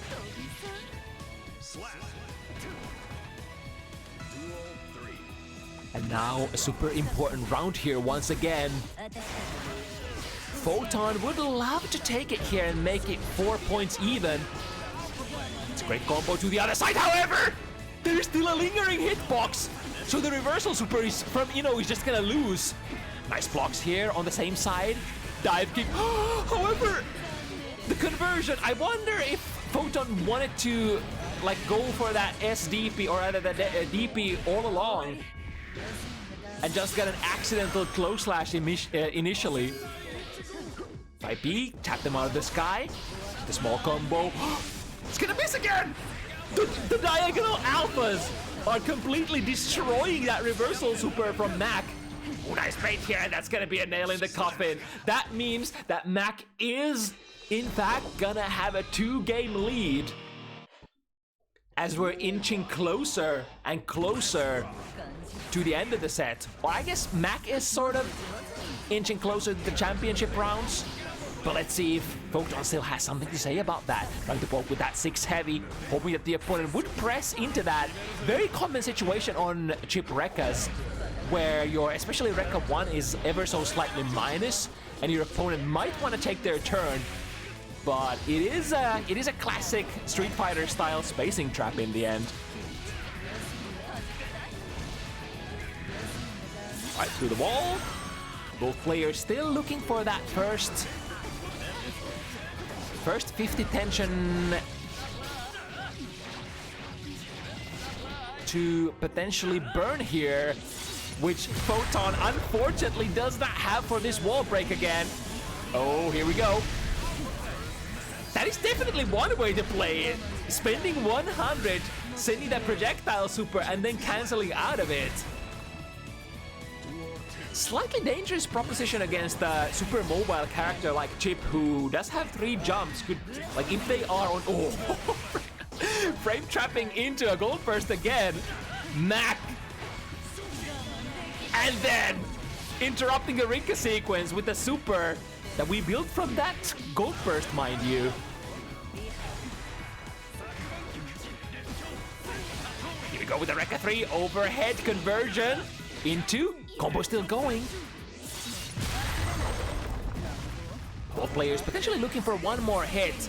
Mac can do some of those like really hard-hitting conversions if you have your super available.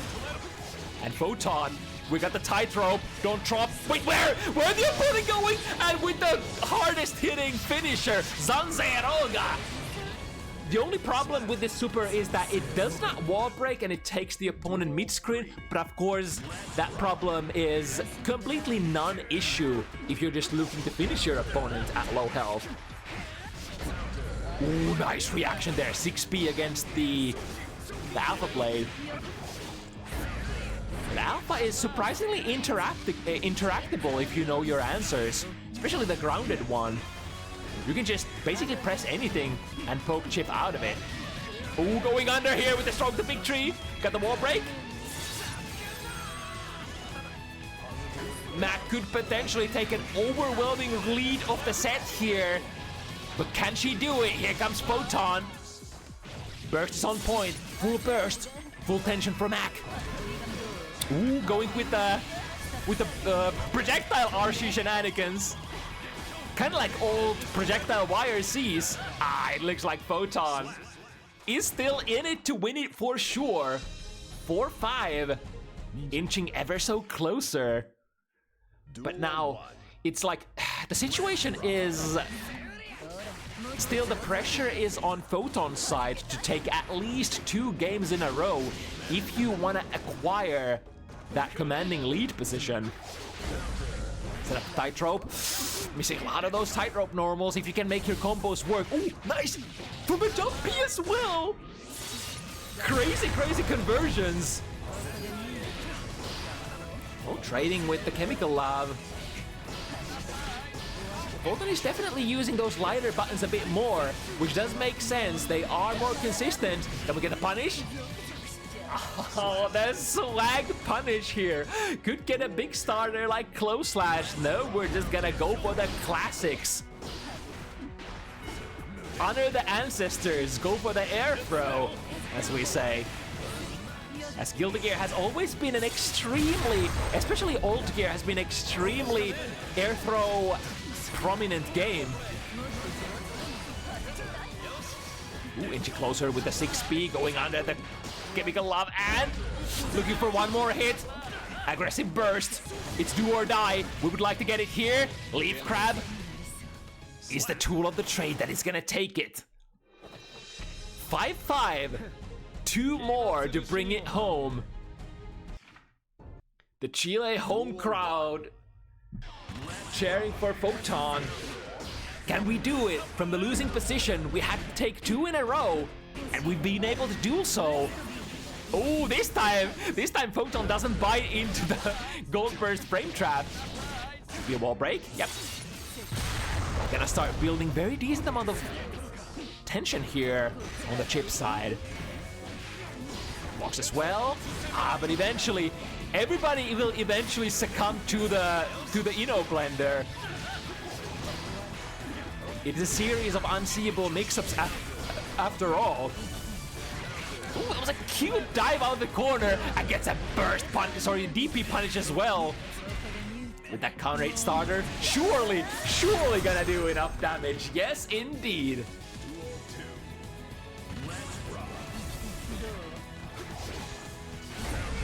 Ooh, attempted to start a dive here. But the fast-paced movement of Chip, especially in the air, And the good hitbox that hits everywhere with that jump heavy. Yeah, that jump heavy. I'm looking at you, jump heavy. Is that pressure going? The fast RC low is another like very common sequence that you kind of catch your opponent off guard. Because a lot of the times people are looking for the overhead options. Nice DP against the stroke the big tree. Legends tell that you can do that on reaction. Although the easier thing is to, instead of DP, input a throw and catch from the stroke the big tree that way. Here comes the mix, plus frames. Oh, that's grimy stuff. But now because of that mixer, we're not gonna have 50 meter to break the wall with. On the other hand, nice, that gets the punish. There's definitely one other way. Like if you can't make it behind Ino, you can make it. What? From what angle? Ishiwatari, please. Show us your grace. Show us your hitboxes. PRC trying to catch Photon, backdashing. Who's gonna go into the leading position? It's gonna be Photon with that reset. Dive could maybe combo. No worries. Gonna go into the float dash instead. And the overhead that followed was probably a safe jump as well. If you sequence your stuff correctly. Oh my god, are you kidding? Mac! Girl! How does she always manage to get the gold first? From the most perplexing angles as well. Finding the overhead, which is usually the preferred direction of hits when you're going in with the float dash mix-ups on Ino. Playing very safe. That's a close slash starter here. Getting a little bit too much float here. The juggle does not work in Photon's favor. Starting with the far slash once again. With the old classics. Very nice combo from air to air as well. Doesn't quite finish the blade. And managing to keep Mac in the corner with that DP. Oh, a little bit of a hiccup there. That's gonna be a meter that we don't have in the follow-up positive bonus situation. Getting hit by the note here wasn't actually too bad. Because if you close in on Ino fast enough, then depending on the distance traveled, the note is not gonna explode for too many hits. And she's not gonna have like a guaranteed combo into anything. In fact, that's such an old school way of shoving yourself into the projectile, making. Oh no! The DP bait here for Mac is gonna be the last note of the song. From a 5-5 situation, able to clutch it out at the very end. Mac, the DP baits, the burst baits, but most importantly, the consistency to get the gold burst like almost every single game as well. Like it's at least like 50% of the rounds, I want to say, that Mac was able to get the gold burst, start building that positive bonus. And yeah, Guilty Gear is a very meter oriented game, so being able to get that gold burst and at least very minimum extra 50, even from a defensive position, very nice proposition.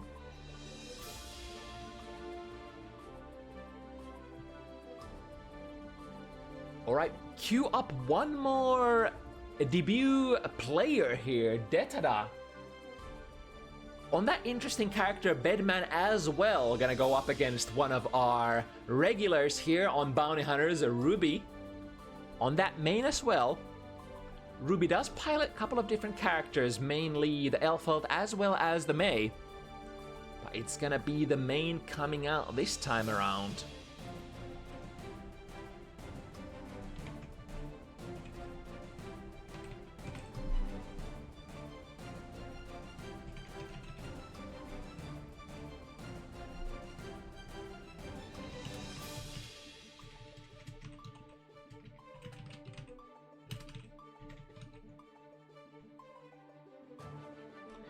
Okie dokie.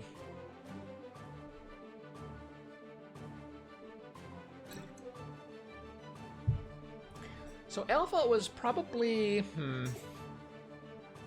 would we say that she's one of the losers of the patch? Because she did lose her ability to reset her Rekka pressure.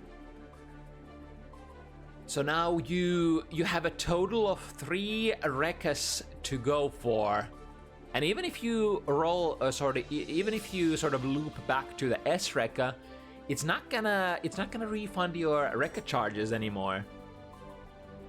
So like say when in previous patches Alpha could go Rekka 1, or sorry, Rekka S into, like for example, low, into another S, into low, into another S, into high, into another Rekka S, and keep it going infinitely until the opponent defends themselves with. No longer an option for her to do. I think the bomb belt also got tuned down a little bit, even though I think the trade-off is that Bomb West now converge pretty okay mid-screen too.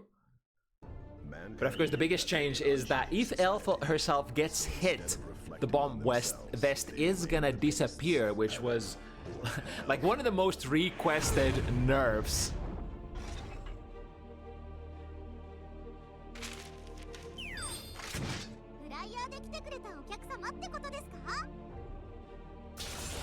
But a lot of the other tools from Elfelt, for the most part, untouched, and she still definitely plays like Elfelt. Now Bedman though is definitely the odd one out of the bunch. Plays very, very differently from any other character on the cast. Yeah, with that 8-way Magneto type of movement from Marvel vs. Capcom, can sort of stall its air momentum, and did so earlier, baiting an anti-air immediately from Ruby. YRC works out to the other side. Oh, but the 6B works out this time. Yeah, anti-airing is going to be one of the primary focuses when playing against Bedman, and especially anti-air timings, anti-air angles. Rekka pressure still flows overhead, low into another sequence. Nice Kara cancel into the super.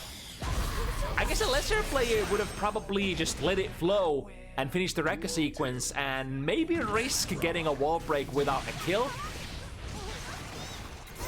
But of course, from the second or the first or the second Rekka, you can still go into the Kara cancel super, which will seal the deal if the opponent is low enough. Holding on to the follow-up that is going to be wasted here. We'll have to build another one. Basically how Bedman works is most of your primary special moves, once they are used, they will start rolling a timer in the background, as we call errors. What a jab anti-air here! Was probably trying to 6B, but got it the other way around. Nice shimmy. Prompting a burst from Detada. And again, the anti-airs are so tricky. Let's see if Ruby can get into the position. No, holding the air momentum here on Detada. Oh, the ricochet shot though, from an interesting angle. We got the hit, 1, 2. Oh, finishes it a little earlier. And now, potentially looking for one more hit. Rekka overhead, sorry, low into low. Is gonna be enough. Yeah, Elfel is the kind of character who definitely loves lows on those Rekka mix-ups, because like there's just so many things that you kind of have to block standing against her. Like the overhead Rekka, you're always worried about that. And then you stand up, you're maybe trying to mash something, reversal, what have you, and then you just get tagged by the low option of the Rekka sequence. Ooh, that's a big value. Putting Ruby in the corner here with the ball break. Not quite enough for a 50 meter. Oh, and a jump slash from a perfect angle. But name a more iconic duo than Bedman's air movement and that button right there, the jump slash. Vacuums in this game as well. For a long time has been one of the staples of Bedman's sort of pressure game. Ooh, in the jump D. Interesting starter. Is that a preferred starter, actually? The combo did a lot of damage. Oh, reach for the cookie jar with that 6p. But the bomb head error was already rolling. This time the 6p anti-air works out pretty well. Sees the burst. No, that was a YRZ actually. Either way, getting yourself out of harm's way. Back to neutral. Oh, nice side switch again. It's these, like, the way that you can hold your air momentum on Bedman and inviting the opponent to chase you, even if you're cornered, and then you suddenly switch position with them. It's really cool. Turning on the heat here, starting from the round start. Ruby into good. Wait, got the corner there. Wait, can he just naturally corner steal on Elfelt? I forgot. I think not. Into the super wall break. This could be really close to a kill, and indeed it is gonna be a kill. Bedman's defensive modifier, if I recall correctly, was one of those that were subject to nerfs from the sort of big body cast. That's gonna be a whiff punish on the round start. 6p was probably expecting Ruby to swing with either the Pineberry or Far Slash. Steals the corner again. This time Detada was ready to block that. Nice, the counter hit. Immediate burst from Ruby, but Ruby's so ready with those anti-airs. I think it's probably in Detada's best interests to not go with the fastest possible dive kick timings. Because Ruby is just like immediately, like frame 1, when she recognizes that you're airborne, she's so ready to go for that 6p, and that 6p from Alpha is pretty good as well. Now Install Super going online. This is usually a good checkmate.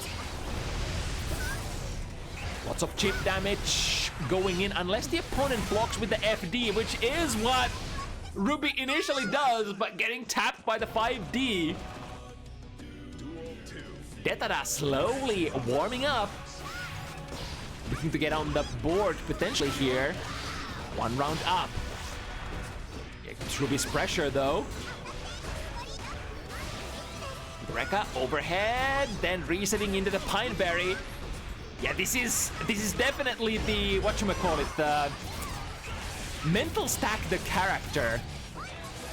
Because not only do you have to mind the Rekka, which at least, thank God, cannot be reset infinitely anymore. You gotta keep the Pineberry in mind, like that, the Detada just did. Here we go.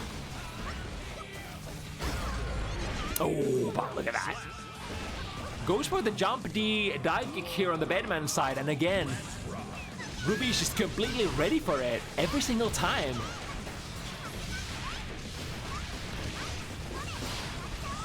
Steals the corner.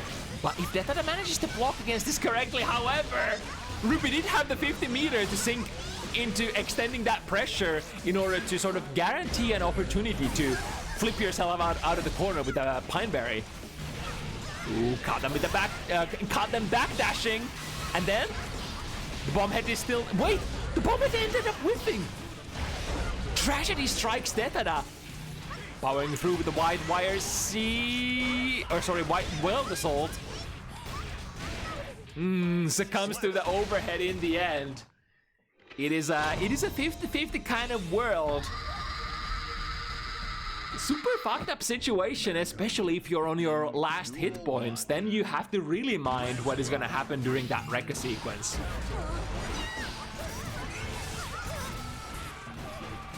With the air dash and the corner steal again. It's been one of the go-tos for Ruby.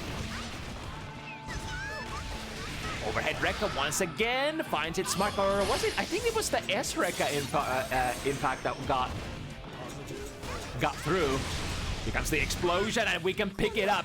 I think they increased the amount of float that you get from the bomb belt, which allows you to pick up combos maybe slightly easier now. From the Rekka once again. Oh, the overhead into burst bait. Detada not quite ready to bite just yet. Here we go! But that, oh my god, the chain burst baiting. Ruby was just hungry for it. As ever, close slash started. That should be the kill. Might as well make sure that the combo ain't gonna drop. Ruby on a roll.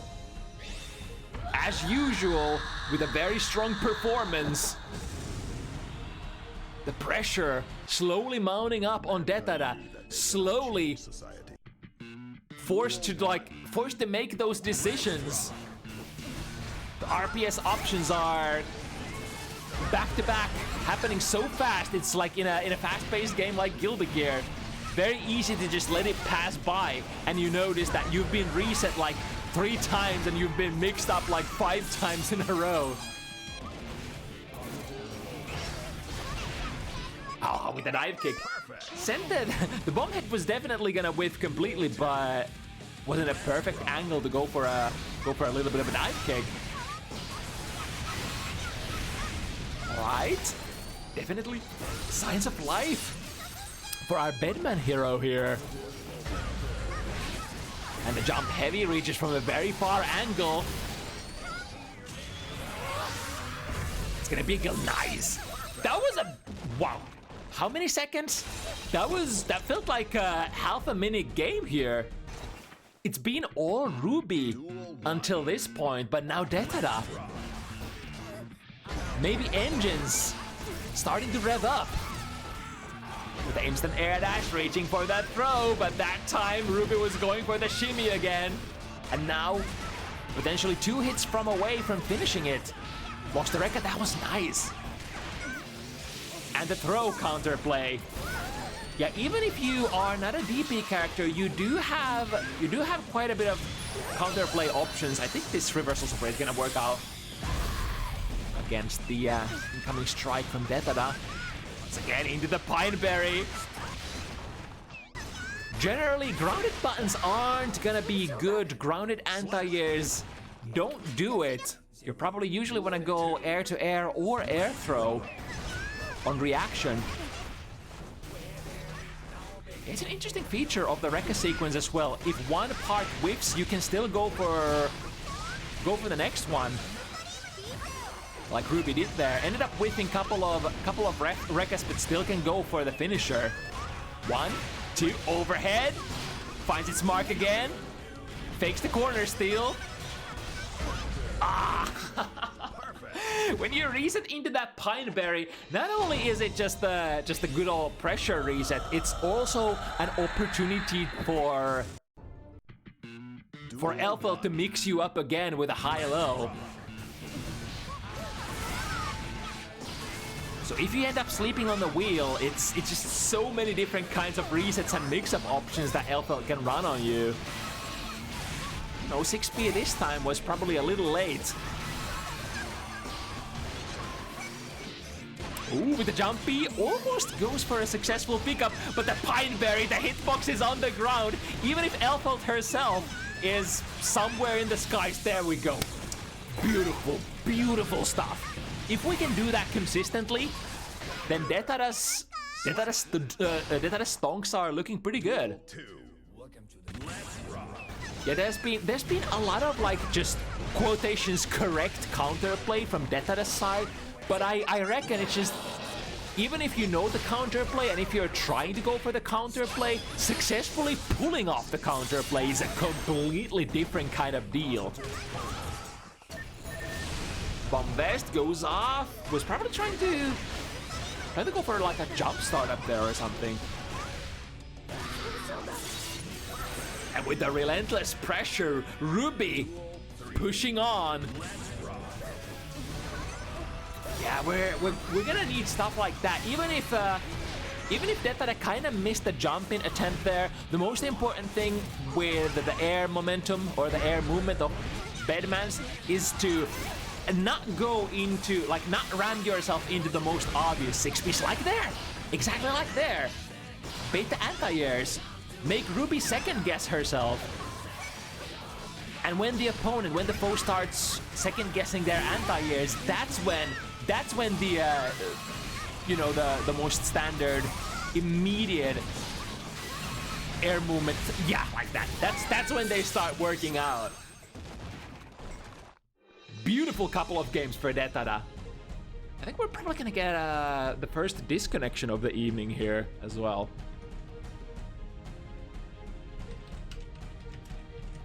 Let's see if we can get the word to the players before they hit rematch.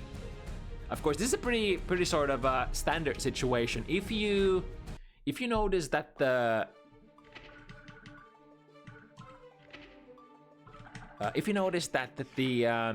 retry screen is actually lagging when there's a please wait from the server, that usually means that spectators are gonna drop.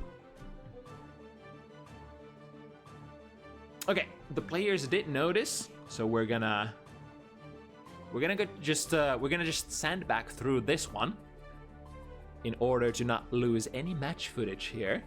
Good stuff. Whew, holy. So what is this? Game number 4 of the evening. We still have so much footage to go through, and I'm like, holy shit! I'm tired. Is the age? Am I getting old? Are the years starting to catch up to QK? Is 7 matches per week too much for this old relic? I mean, to be fair, I'm still recovering from a cold and all that. It's been such a long time since I've casted an event, so the stamina definitely isn't there at the moment. Let's flip this back to rematch.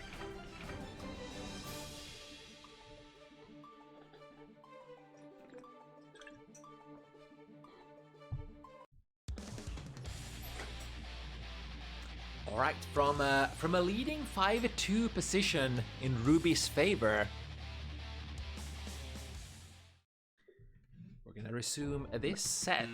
Duel 1. So Detada has found a lot of really good answers. Oh, that's definitely a counter answer, going for a slightly more haymaker-ish kind of an anti-air there in the form of 6 heavy. Although I wonder if Ruby would have played that either way. In her own pressure.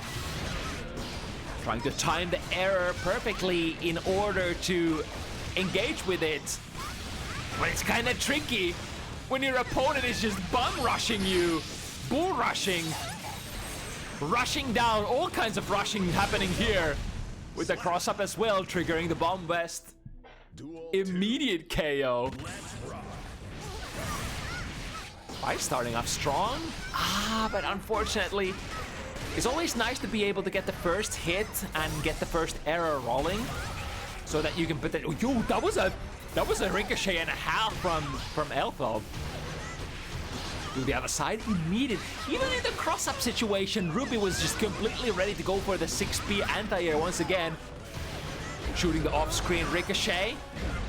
Yeah, the Elfeld shots do actually come back even if they go off-screen. Here's the insurance. Now, I think all of the errors are gonna guard crush in that state, or is it just the projectiles and the bomb? Looking for one more hit, reset into corner steal, and combined with the 50 meter, it's like Ruby. Usually when she goes for the corner steal here or the reset to the Pineberry into the corner, she tries to make sure that there is 50 meter available. So if the opponent blocks it, you can kind of airtight yourself out of there, or at least push the opponent away to sort of towards the mid screen, so that you don't just corner steal and get checkmated there yourself immediately. Alright, the dive kick works out, the jump D lands a massive counter hit, immediately bursting Bedman back into the corner. Would he burst away here? Answer is yes indeed. But now we have the almost full life bar to work through. Last Rekka is overhead. The sort of saving grace for the opponent here is that if Elfeld wants to make the last Rekka hit, the third Rekka, into a mix-up high or a low, then it is also punishable. Reset into the Pineberry once again. And more coming. Caught the backdash with the 6 heavy. We have so many resources. Get me out of here. 100 meter for Ruby. Extremely dangerous and loaded. But now with the error, Nice was able to counterplay the backdash. Elfel does have a really good backdash if I recall correctly. One of the better ones in the game. Or is it just a standard one? Nice air throw. Finally sees the Pineberry and snatches the opponent out of the sky. White Wild Assault kind of works out. Gets a small dog down. And working with the corner. Yeah, probably wants to burst here. This is basically Bedman's win condition unlock. When you manage to lock the opponent down in the corner and have one of your errors rolling. Usually want either the bomb head or the chain explosion though. Here we go. Alright, knockdown. What's the mix-up here? Just closes in and goes for a 2S. And Ruby from that deflect shield. Potentially ready to flop this around. 100 meter. Oh no! The explosion still! And then the bomb vest. Now, better guess right, asshole. Here it comes, cross up. Why is he that so smart? I was sweating bullets here. Detada basically had the was only needed the last hit there. But then the potential run back attempt. It's like Ruby, once she gets going, starts going with the pain train. It's so hard to get away, break away from it.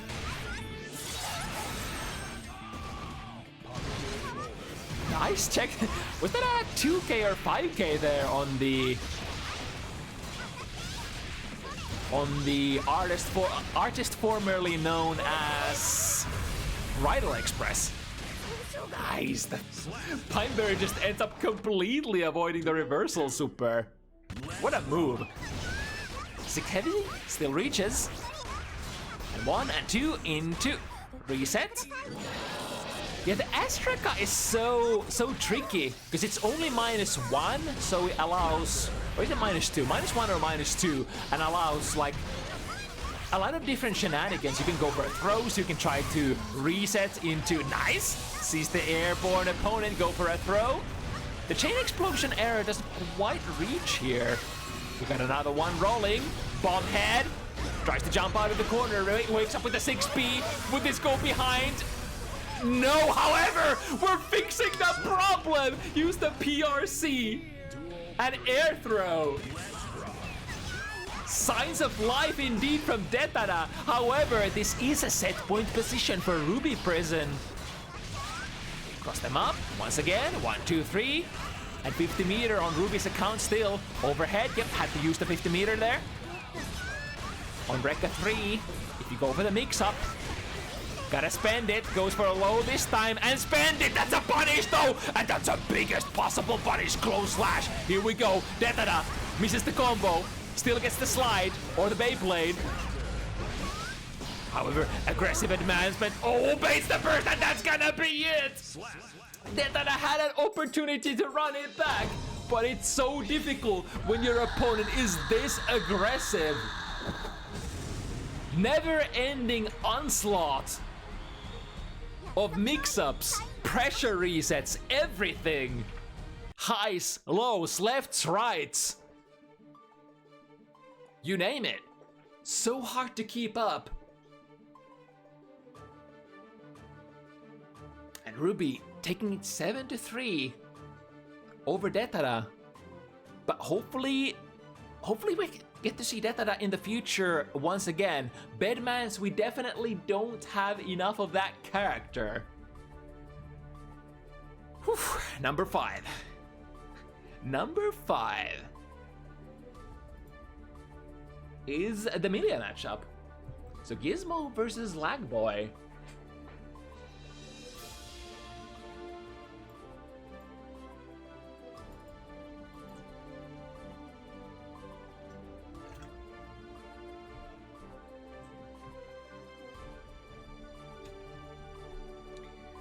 So let's see, we already have Gizmo, and I think I saw LagBoy also in the chat, so probably ready to hop in on a moment's notice.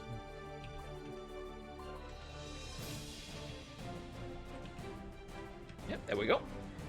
We got both players. We got the Milia, we got the Baiken, we got some of the best mix-up machines that Guilty Gear Strive has to offer. Milia, of course, the most classic poster girl of set it and forget it kind of mix-up pressure. The classic heavy disc into high-low, into left-rights, you name it. The original left-right up-down woman. But we got some pretty good mix in this samurai as well, especially when you manage to start with a throw, attach the kabari. You have like so many layers, so many different kinds of mix-ups available for Baiken.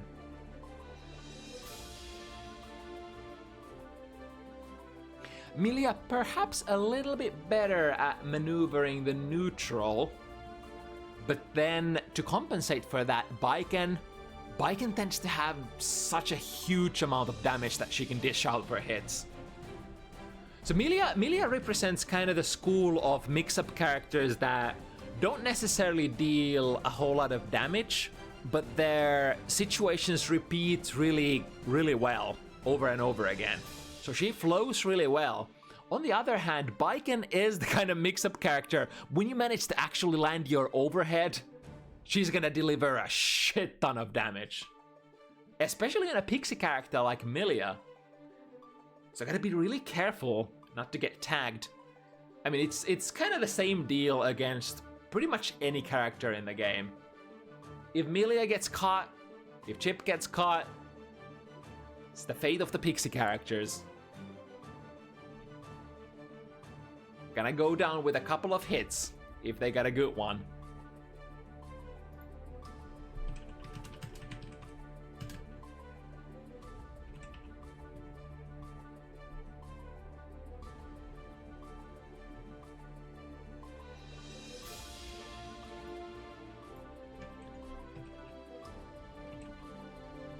So Gizmo, I think this is Gizmo's third game on Bounty Hunters, if I am not mistaken.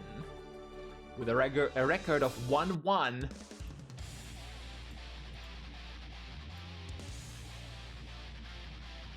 Putting that new and improved Milia on showcase here. Rumored to be a really good character once again.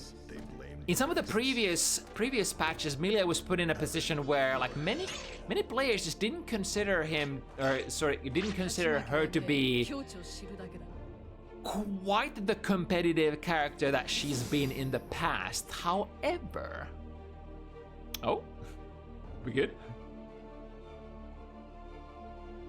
This would be an interesting place to disconnect.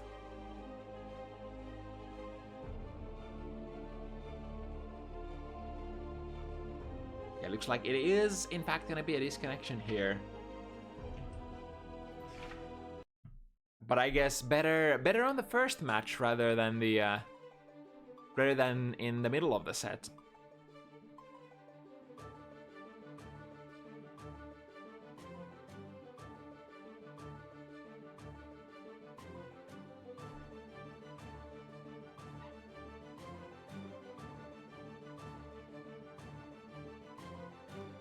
Praying for all the Strive gods to deliver here. couple more matchups to go. We can do it. Oh, okay. There goes. There's always a possibility that we have to rehost the lobby as well. That tends to sometimes help with the issues. Or alternatively, make one of the players host the lobby. It's been a rather consistent fix as well. Let's see how it goes here. Oh no. Now LagBoy is disconnecting as well. Damn. Is this lobby cursed? Okay, just doing whatchamacallit. A restart just in case.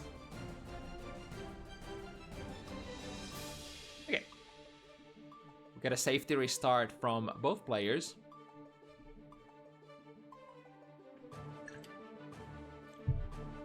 If that doesn't fix it, then we should probably immediately jump into the potential let the players host the lobby option.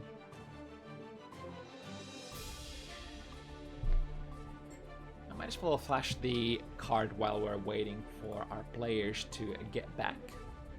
So this would be the sort of the rookie matchup of the evening. After this, we have two decently high-level matches queued up. Back to back. We of course had that extremely super-duper high-level match between Guessing and Annatonio at the start of the event. Truly the cream of the crop of the European Guilty Gear scene. But other than that, we still have some pretty decent matches coming up.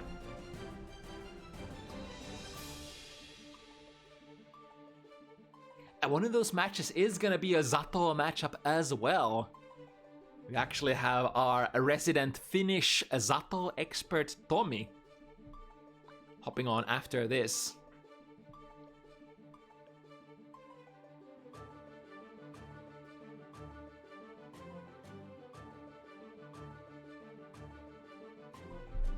Alright, we have LagBoy back.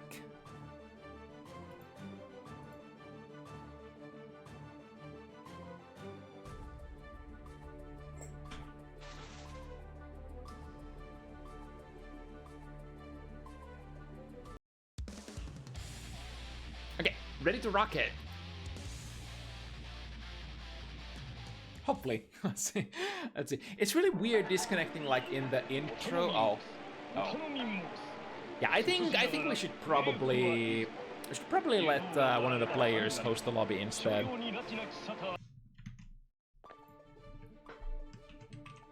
See, let's try having one of you guys host the lobby instead.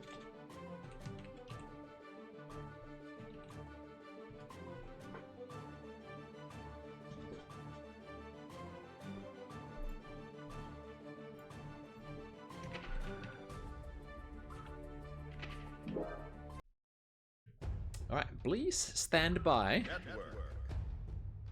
while we troubleshoot our connection issues.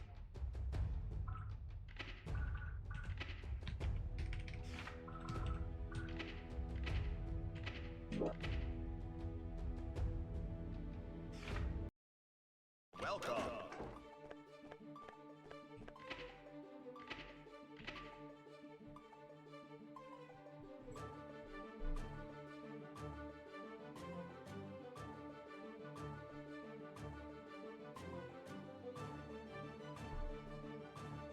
Also, since we're in one of the players' room, let's do a quick rate the room. That's a really nice tiger there. Wait, I want a tiger in my room as well. Holy shit.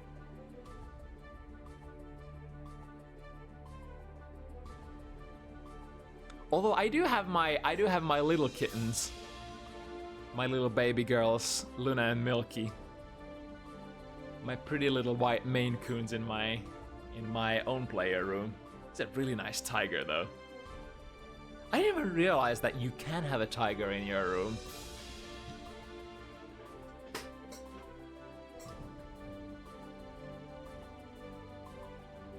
Game is loading. Uh-oh. I mean, it is fully possible, and sometimes it is unfortunately the case that, you know, sometimes the routing, the internet magic, the everything just doesn't want to work out, and you just can't get a game going. Let's give it at least one more try. If it doesn't work in Gizmo's lobby, then it's probably not meant to be, and we have to cut our losses. All right, one more try for the low, or one more try for the road. Let's go, Mankind please. believes that they cannot change society.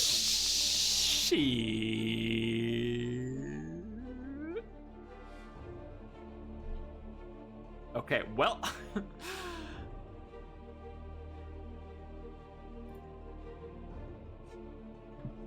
I guess it's probably not meant to be then, huh?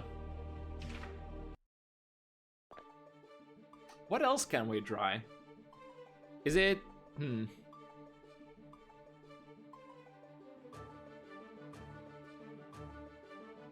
It doesn't seem like the problem that we have sometimes when players need to like go do like a, whatchamacallit, a park game and then come back. Yeah, we can definitely try. We can definitely try LagBoy hosting the room, and if that doesn't work, then yeah.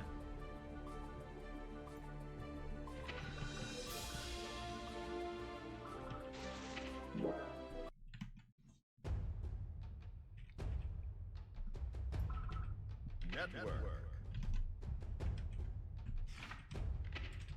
See, let's try that.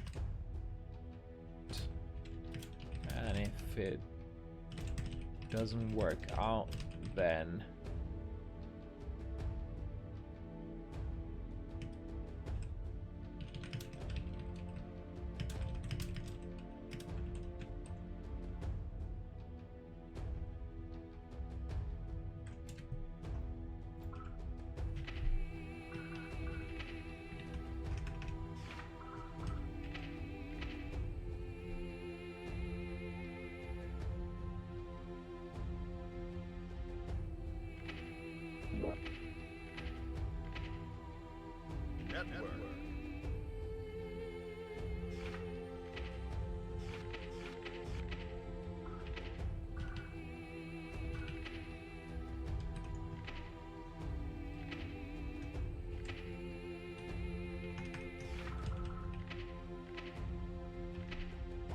wait, is this...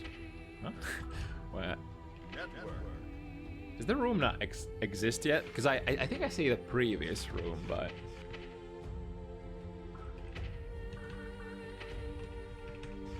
Maybe the room wasn't hosted yet.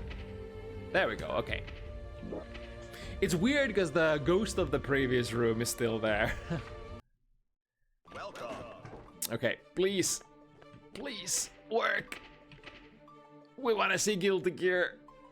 Please, I beg of you.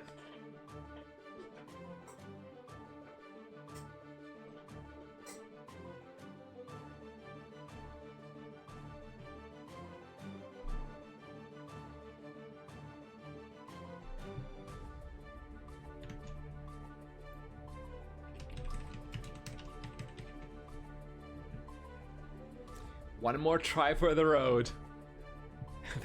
then we've exhausted all of our means of making Guilty Gear Strive happen. This is a pretty cool room as well. Nice and cozy. Minimalistic. Like a little addict. Okay. I've been looking forward to this Milia match. And looking good? Question mark?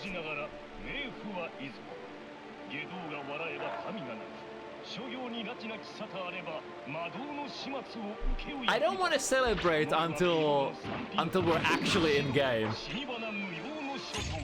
Yeah, looks like it's finally gonna be games, huh? For the first time in 10,000 years, I am free to cast another game of Guilty Gear Strive. So, LagBoy Biken, seen him so many times on Bounty Hunters, and then we got Gizmo on the third try. Let's go. Started with a jump slash, started with the classics. I mean, Milia is gonna be, like, Milia is one of those characters who will spend a lot of time airborne, so it does make sense that you use, like, one of your best air-to-air tools, Jump Slash, the party starter. With this kill? Not quite. This is a hard knockdown, and we can certainly do a little bit of mixing here. The instant air dash. Into normal, into Gyozansen. Which is going to be one of our primary tools for mixing the opponent up, especially on those overhead options. Let me flip the names as well. That would be... Prefer... Wait, no. No, this was right. This was right. Okay. I'm mixing myself up. Alright, gonna be punished on that reversal. Super. But of course, to engage in your best risk reward as Milia, you're gonna have to land something that gets them knocked down, so you can set up that heavy disc and then go from there.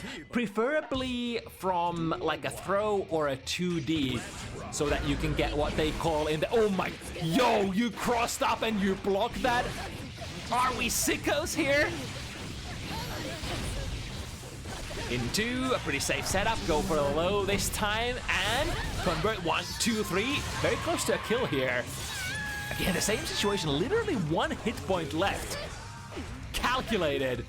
Tried to go for a 2k here, but I think the 6k from Baiken is also like relatively decent at potentially crushing lows. He doesn't have a hurt box on the lower leg, right? It's one of those moves. Alright, into the potential blender. Set the Septum Voices, set up the heavy disc. Oh yeah, and the new and improved Artemis is there as well. So if you catch the opponent sleeping, or even getting normally hit on Artemis, you can actually combo them now. That's why the Milia players have been using that ever so more than previously. Alright, Gizmo's engine revving up. Half of the life gone. Gonna have to find a normal... Yo! The turbo fall to the other side. Close slash. And now, flipping to the right side as well. Trying to go for... There we go, with the cross-up. Almost as convincing of a game as LagBoy's first one was. Yeah, this is definitely gonna be a back and forth game, and probably a fast one as well. Both of these characters play extremely fast, not really known for their I mean, Baiken is definitely known for her defense, her unique defense, but it's also extremely competitive. You can parry, yes, but if you miss your parry, you're gonna eat so much damage, even if it's Milia. And I mean, don't get me wrong, Milia is actually a very high damage character, but her damage usually comes from like hits that she doesn't necessarily get very often, like close slash, and like to set up her Oki, she usually forgoes a little bit of damage in order to get the best possible Oki.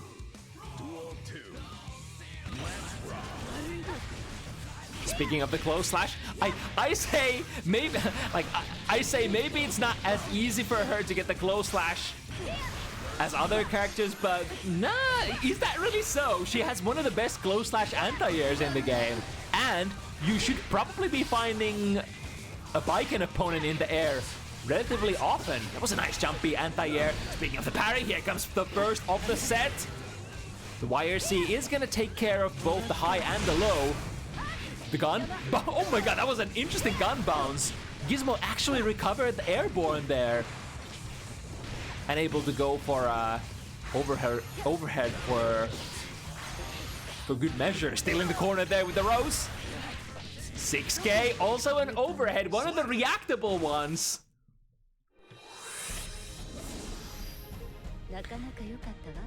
But also a safe overhead compared to what we have in her kit that we call an instant overhead to TK Bad Moon.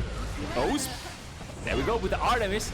Yo, the Artemis also from a weird angle like that. Giving you a bounce. There we go. The normal hit Artemis into a conversion. Yo, wouldn't this be the best version of Milia that we've ever seen? She has her new move, and the new move has been improved even. She should probably be a kill, because Gizmo does have the 50 meter for the Septum Voices. Misses the pickup though. However, with a unique feature that she can go from 5k into 5k, same exact thing that Chip has. Being able to stagger pretty nicely with her like 5k that changed into itself. Ooh, that's a nice snipe though. And big damage inbound into a setup. It was a little, looking like it was a little late there, so Gizmo was able to backdash out of it. Nice block on the overhead. Toopy into the S-disc. I guess the opponent has to be somewhat cornered in order for the Artemis to comfortably combo, maybe? Oh, straight into Viken's close slash. That was so unfortunate. But I mean, with a tool like the Turbo Fall, there we go. Once again, with the fast mobility, she is also able to play herself into positions where that close slash anti-air is a valuable tool. Kind of same way as Lucy can play herself into really nutty anti-air positions. Let's see if the reversal pays off. No! Recovered in time! I got the big parry rewards here. Life situation quite even, both characters disengaging. The drive-by jump slash, not quite able to convert it. Here comes the gun. You're just hopping over it with an Artemis. Both players basically using their, like, come at me bro tools. And again, with the parry. Don't show me that reversal. I will show you my defensive option.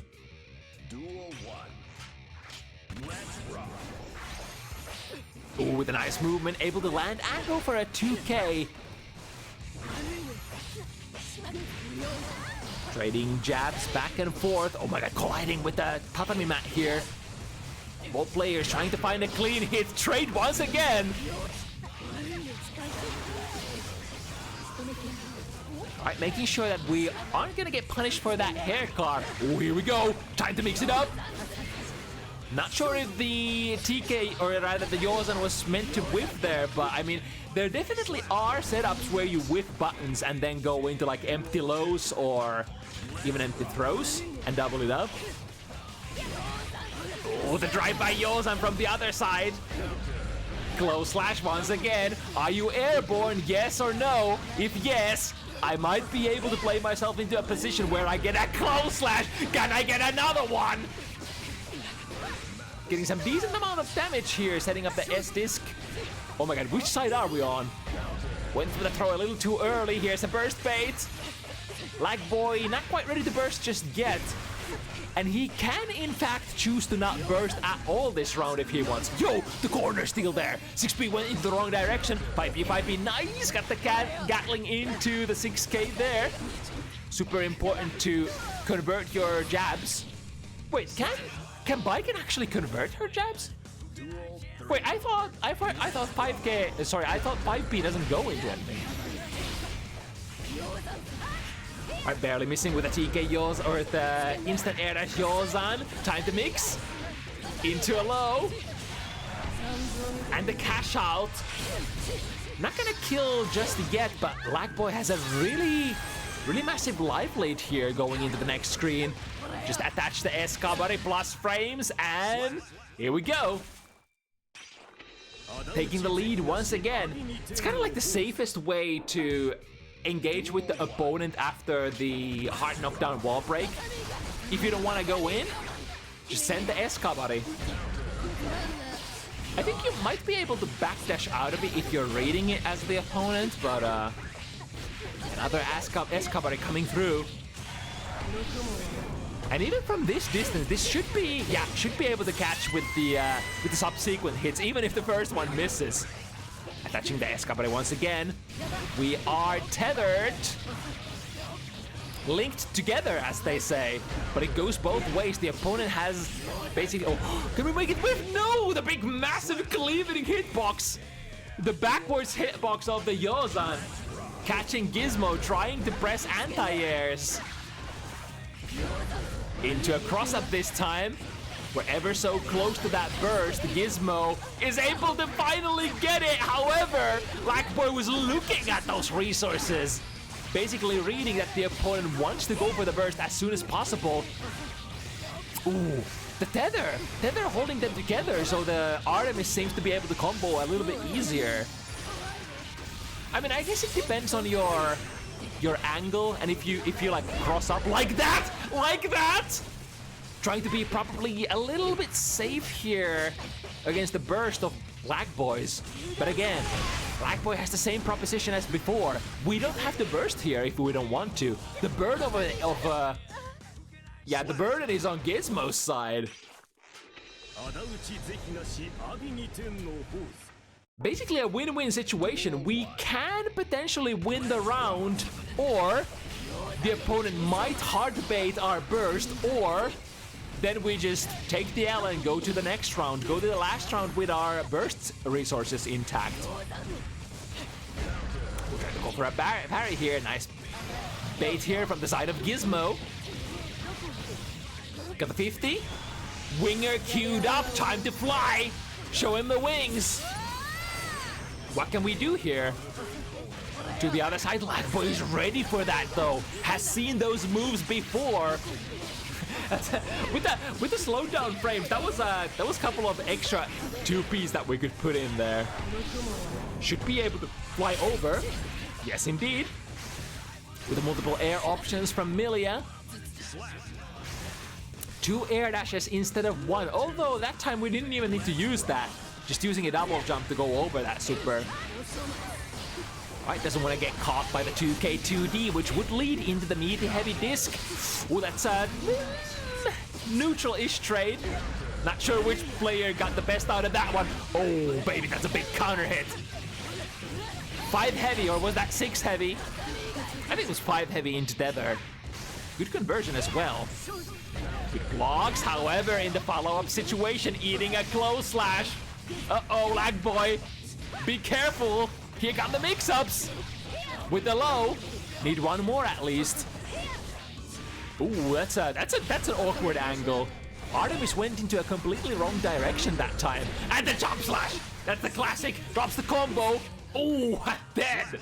Gizmo takes air. And why wouldn't you? Milia is like one of the best characters in the game for air-to-air exchanges. Most of Guilty Gear games, she usually tends to have like one of the best air-to-air buttons that is pretty good to convert. In the previous games, it's been the jump K. I forgot how good her jump K is in this game. Right, hard knockdown time. We have 50 meter in the side of LagBoy. Taking a cross up here, but going front side still.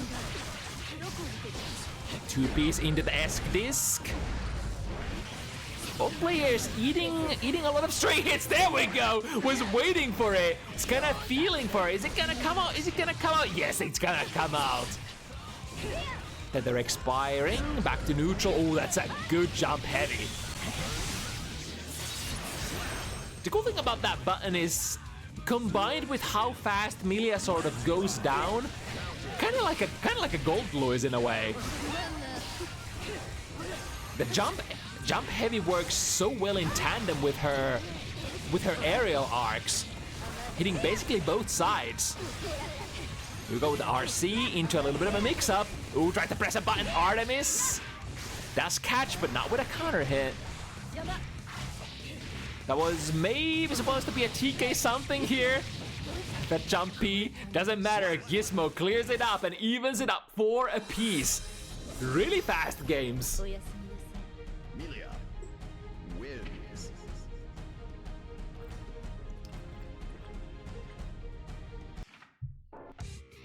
Duel 1. Let's rock. Ooh, that was the most animes of round starts. Deep dash. Gizmo though was very ready with that. couple of different options. You can try to tag them if you see what they're doing, or just chain backdash out of it and then get a big counter hit starter on their throw. Speaking of the counter hits, goes low this time. Can we get a Septum Voice set up? Yes, indeed. Again, a lot of these combos like don't really score like the most amount of damage in Guilty Gear standards, but you know, as long as you can get into your Oki setup, your H-Disc setup, that's basically all that Milia ever wants.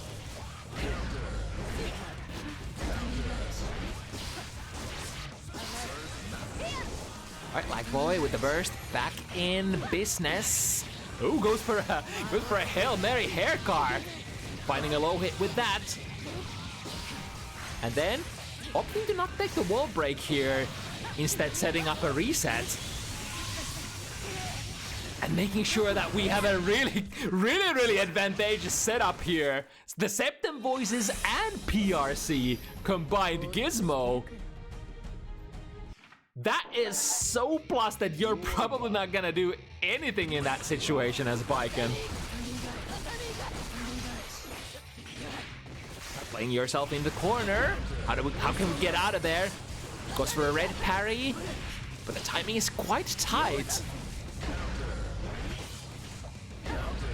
There we go with the close slash anti-air again. One of the best in business.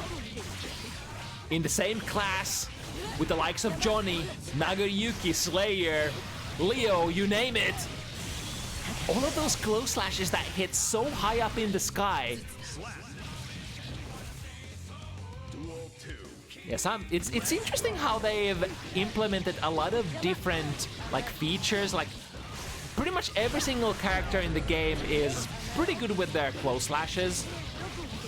Save for like a couple of characters like Faust who just... Oh, but hold on a second. We got a bait here. Able to get a burst. Sorry, able to get a parry somewhere in there. But now in a really tough situation. And it is the empty low once again for Gizmo. That empty low has been working out so well.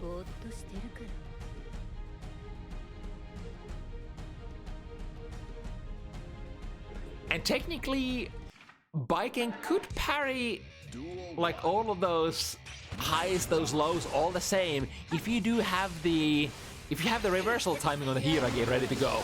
Oh, gold burst into a really good situation here. However, I wonder if that was a missed setup or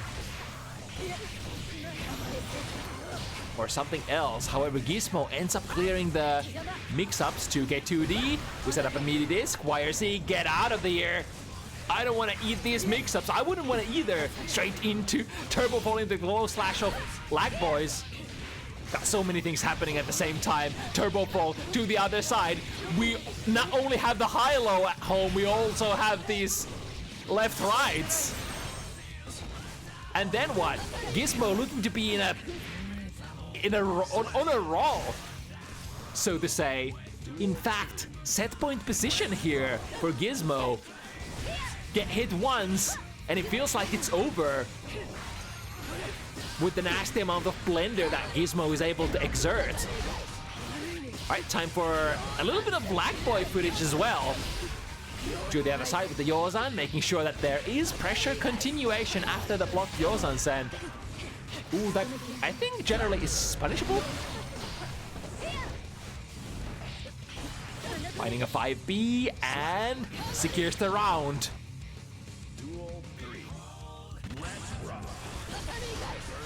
Still potentially in it to make this comeback.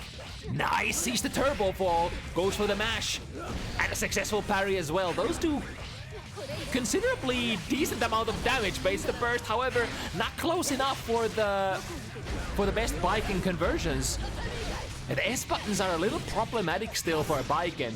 You have to be at a certain range in order to go for the two heavy conversions. Alright, LagBoy is alive, needs 2 more, where Gizmo needs 1. Once again, lands into the 5B, but often the question is then what? What are you gonna do after the 5B? Even if it hits, a little hard to convert for Baiken. The 5 heavy into 5 heavy set, heavy disc. YRC is a good option to defuse the situation and not have to guess between like a million different things. Uh-oh, here we go with the meaty disc once again. And Barry ends up clearing the pseudo mix-up situation. It's usually like the flow for Amelia stuff is you get the disc set up, and then if you milk the max amount of damage from those conversions, it's gonna be really hard to set up a new disc unless you somehow like spend resources or do something out of the ordinary. The scramble definitely favors LagBoy here. Big damage inbound. Gizmo is gonna get back, burst back from that sequence. Going through the wall, Escapari attached, plus frames. I wonder if the tether actually changes Milia's setups at all. Well, it's a very late gun, however, Gizmo was whiffing a far slash here. With the burst as well for good measure. No punish there on the Kapari follow-up. Making it 6 points even. Here we go.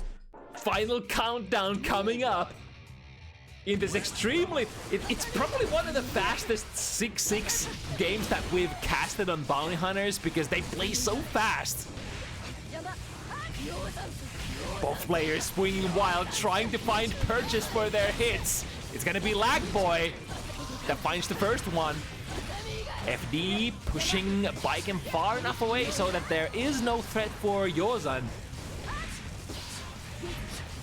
Ooh, tried to go for a red parry, or a parry between the hits. Here comes Gizmo. Have to take the wall break, or try to take the wall break without the super. But now we have all that meter, 75. To be used in the next screen. Set point Gizmo once again.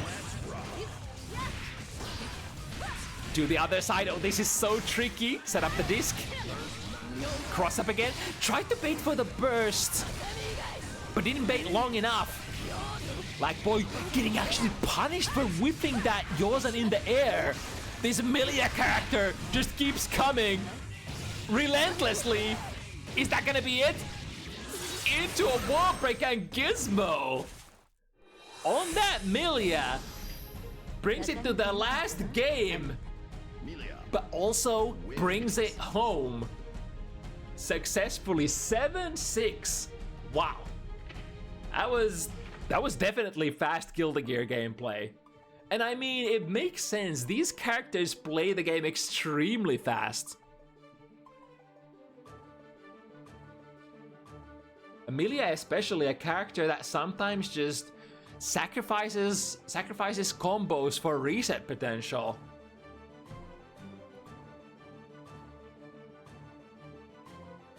And resetting your combo, you get damage decently fast, even if you don't like. Combos do take time, right? And if you reset, you get your basically your non-prorated starter over and over again. Okay, let's make a room for. Let's make a standard Bounty Hunters lobby again.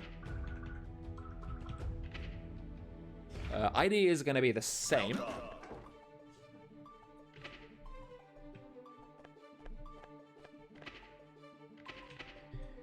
And let's call in our players, Okami as well as Tomi.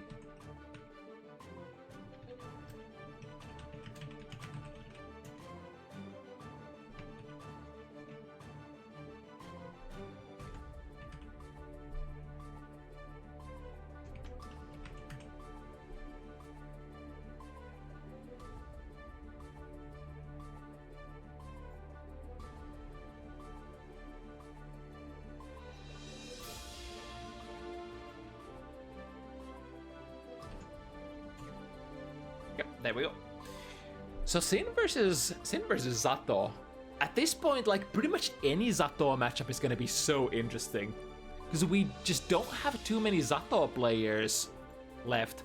Although Zato has been getting those small buffs patch by patch. And I think the biggest buff of the previous patch was that the eddy gauge recovers a little bit faster now. I remember it used to be something like 7 or 8 seconds, 8 seconds at one point, but it was reduced by roughly 1.7 seconds, so it's more like 6 seconds now, as far as I've understood.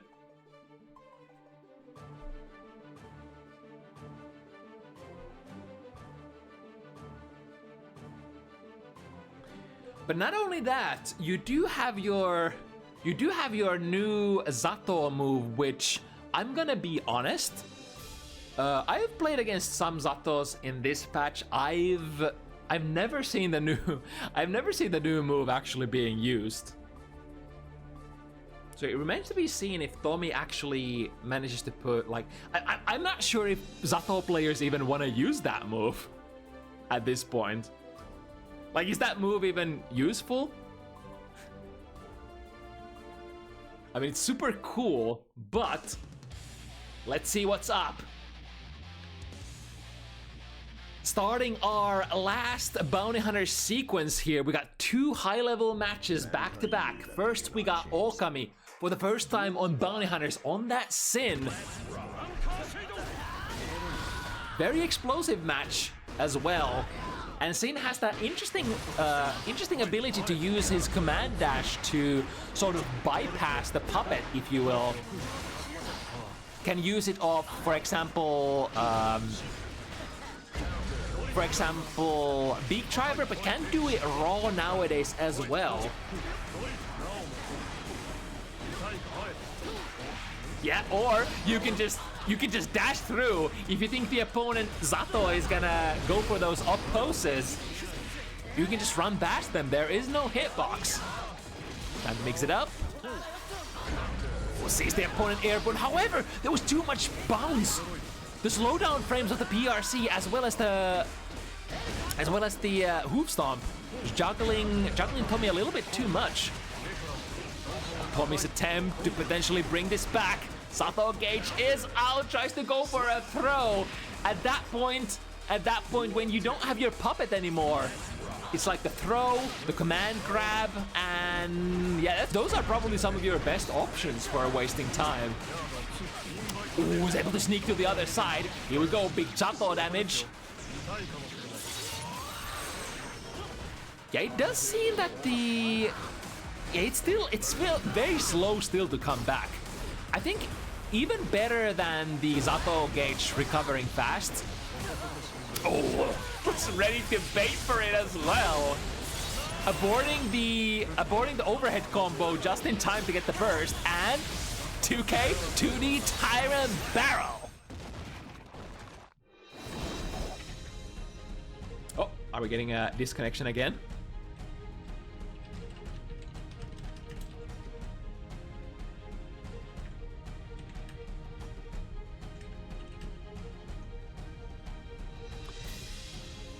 Let me ping the players real quick. Maybe we can salvage this. But Okami does take the first game here. Okay, I think the players did notice, so we're gonna send back out.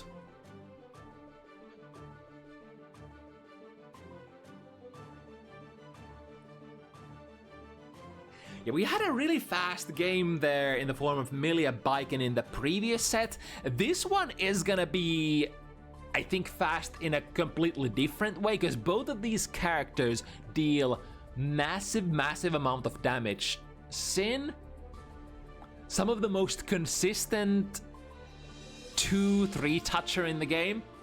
Like, no matter the hit, Sin is always gonna get a lot of damage for the most part, especially if you have a opportunity to end in Tyrant Barrel. Oh, wait, I didn't... Okay. I was like, I didn't flip the room out of the rematch, but the players are smart enough to come out of the game. Okay, so Okami 1-0 here on that Sin. And on the right corner, we have our most loyal soldier in Finland, The Zato loyalist extraordinaire. Duel 1. I'm not sure if Tomi has ever even considered switching out of Zato. I've never seen him play any other character than Zato to begin with. Oh, collided there with the invite hell. Now, a couple more inches left of that eddy gauge. But as I was about to say is the way that they've changed how you can sort of store, or you don't automatically lose all of your eddy gauge if you get hit, is also really nice. And with the instant air dash jump heavy, trying to bait the burst here, but Tomi has a good timing, collides with the oppose into a big too heavy counter hit. The combo somehow with some sort of problems there with it, but Tomi ends up still salvaging the situation, flipping the position, getting the ball, and getting the round. This song is a banger. Is this Cyberpunk? I think this is a Cyberpunk song. Into the mix-up city, where the puppets are dark and the mix-ups are gritty. Oh, but the Okami managed to break out of it. That's a big counter hit. However, it's a little harder to combo out of the counter hit L2 in this patch. To get the hit with the wild assault, missing a lot of potential opportunities. Why sometimes those hit confirms don't come for free. They can be hard. And here comes a hit confirm for Tomi here, juggling into the blue wild assault, and then in the follow-up situation, get the wall break. That Zato gauge is gonna come back, but it's not back just yet. We got the burst on Okami's side. Had to kind of go for it. Yo, there's the command dash. I didn't even know that's possible. I'm stealing that. I'm freaking stealing that frame one. I thought, like, usually my go-to play if the opponent is close enough, then RTL. But I actually didn't know that you can do like a raw gazelle step right through there. It's kind of cool. Colliding with the oppose. That's bad news for Zato's opponent. Gonna have to waste time here. Throw. Yep, that's gonna be big. That allows like at least 1/3 of the Zato little puppet gauge come back. Finds a hit. Okami's guard is pretty tight though. Not risking with the DPs either.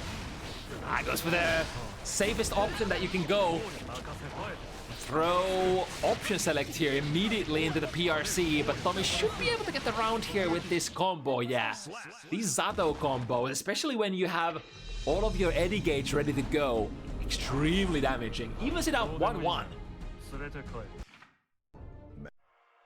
Duel 1. Let's rock. Yeah, right option here for Tomi, starting with the 2S. From my experience, it's at least or surprisingly difficult to challenge round start 2S from Zato. It's one of those moves that kind of reaches you even if you try to backwalk right, if I recall correctly. Right, through the wall we go. Into 2K. Tomi smartly using the FD though. DP straight into the oppose. Big damage inbound. I love that. The unsummoned combo makes sure that we have juice at the end of that sequence. Nice. With that flight, delays the momentum, so the 6P ends up whiffing. Really important tech against Sinkiz, because Sin has one of the best 6Ps in the game. Really good reach, both horizontally and vertically. So you better be baiting those anti-airs if you can. Drifting forward, 6P, yeah, sorry, 2P. Often enough, like, if you drift forward in that situation on Sin, you have not only your 5-framer to tag them out of that, but you can also DP if you think that their, the button that they used is, like, way too deep into the startup. We go with the hard knockdown. We are kind of low on resources here, and with the new Orange Wild Assault nerfs, you can't even stall for the other resources anymore during your pressure. Waiting for the burst never comes. There's the burst! Summons immediately sends oh, tried to poke it with a 2P, but gets caught. Tomi with the excellent control. Runs out of the little eddy gauge though. Oh my god, frame trap into the 5 heavy. Immediate drift RC. Catches the burst. Finds the overhead with the jump D. Wall slump to make sure that we are in prime position to mix it up. 6 heavy to break the wall. Sequencing, baby. We were talking about this with Annatonio versus guessing game as well. When you have these characters that are so good at mixing it up and don't want to sort of characters that don't necessarily thrive too well in mid-screen, you want a sequence so that it flows without you having to break the wall if possible. Ooh, I think this can be baited. Yep. It's a 2K 2D in there. Ooh, that was a weird amount of lag there. Nice 6B there after the invite hell. Blue Wild Assault has gained the title of stalling Wild Assault from, or the whatchamacallit, the crown of the stalling Wild Assaults from Orange Wild Assault. Tomi gets a second one in, 2-1. Duel 1. Let's rock. It's a really good that you can stall with that Wild Assault, because this character definitely needs to stall from time to time. And sometimes it might be a better proposition to use the 50 meter instead of the full 100 meter on the burst if you get caught during your puppet recovery timing period.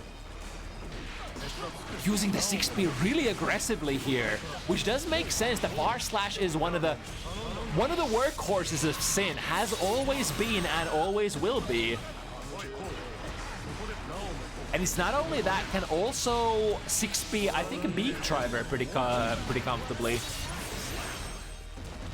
The solution is to go for the low profile pokes instead on Sin side. You can use your 2S if you want. Slightly slower, but more safe version of Far Slash. Great prediction there on the throw. And now Okami does have the 50 meter.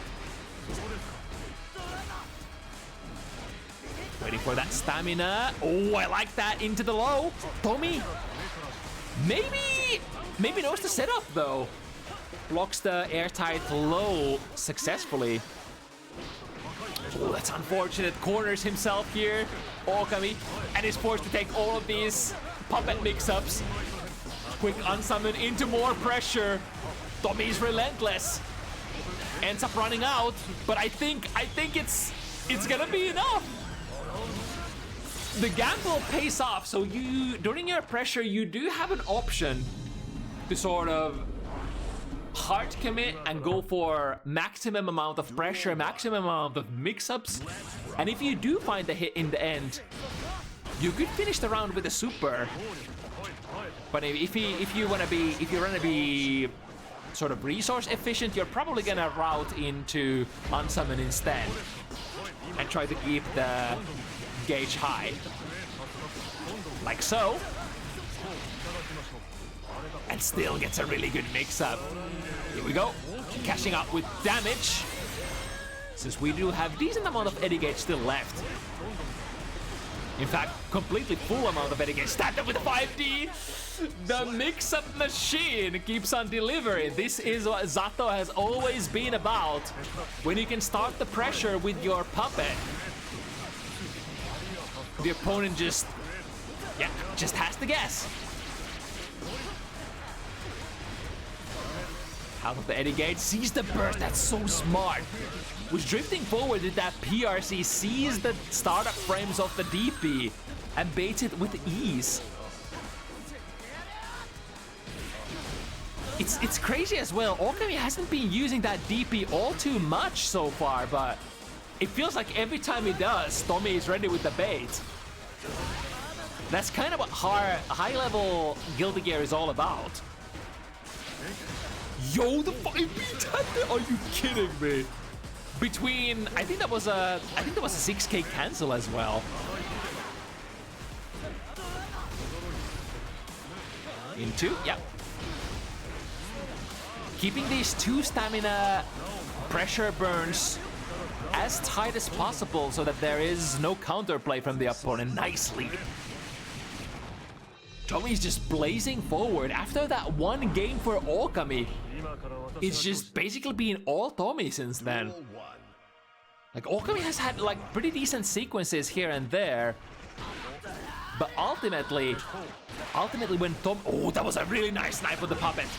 Let's see if Tomi can successfully stall. Yes, indeed. Back to neutral with all the resources intact. First into the corner, finds a... Oh, unfortunate. Switches positions as well. This is stall for a little bit more of Eddie Gage. Is this interesting game of tug and weave, back and forth, feast and famine for basically both of these characters. Sin for his stamina resources, where he loses resources and explosive potential. Yo, we got the bounce there. The perfect distance for the new hoof stomp.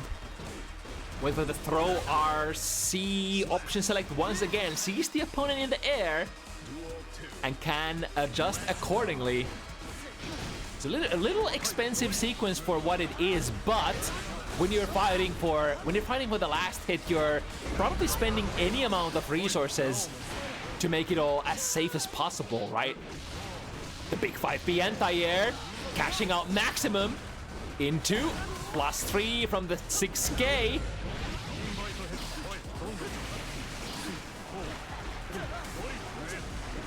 No unsummon in this string. However, Tomi has the 50 meter, can use the Executor or the, as it's called, Sun Void in this game. Into the stamina burner once again, chooses to play it airtight. So there is a possibility to go for the 2 stamina Gazelle step sequence with a close slash, which gives your opponent 1 frame to interact. But if you want to try to catch them low airtight, you use the 2K that Okami has been using for the most part. Oh, finds the hit! No conversion in this patch anymore, though. Probably one of the biggest nerfs of the patch, one of the biggest losers of the patch was Sin Kisk losing that 2 stamina burners from the highs and the lows. I like the idea, though. Try to go for the command dash, perhaps in anticipation of the opposed being played potentially from Tomi. Finds the 2K2D. And a little bit far away from the RTL, literally needed 1 more hit. But now we're loaded into an empty throw. The threat from the setup is that you can go for an airtight meaty 2K. So the threat is there for your opponent to stay still. Oh, it was a dangerous air throw with, and Tomi, relentless, converts maximum out of that as well.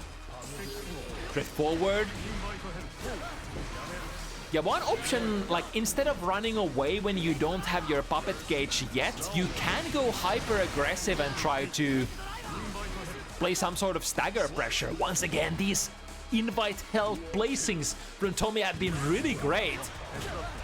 Placing it like just at the edge of like where Okami is standing. So if they try to like dash block forward, they usually get caught in the drill.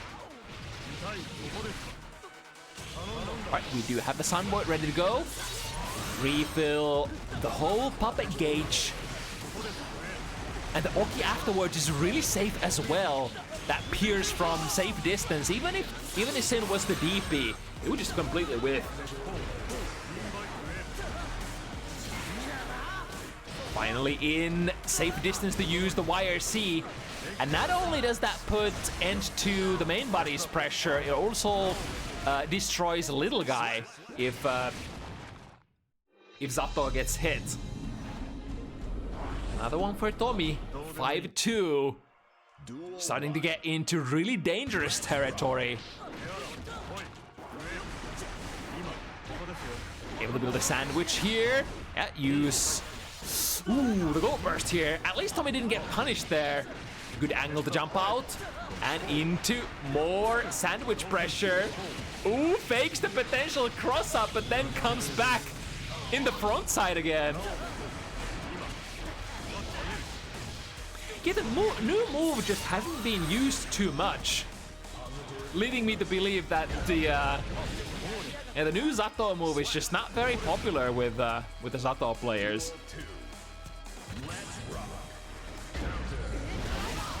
Here we go, finding the hit. Can choose to either spend all of the tension for the stamina for the wall break, or do as Okami did here and just spend 2 and start pressure in the corner with 1 stamina intact. Right into the standard close slash pressure. You're basically in those kind of situations. You are guessing for.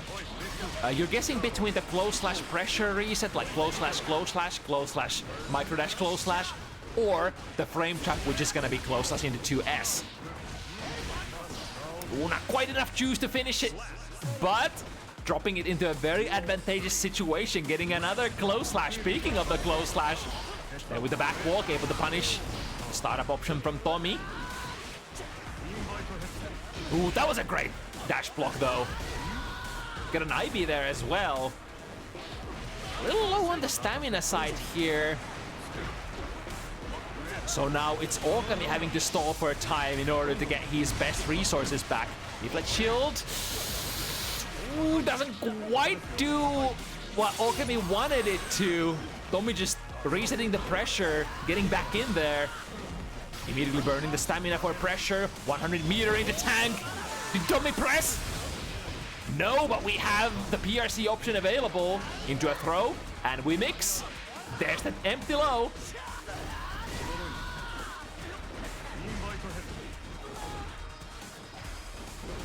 Nice, put them back on the ground with a 5P, and that should be enough with the DP conversion. Okami definitely still in it.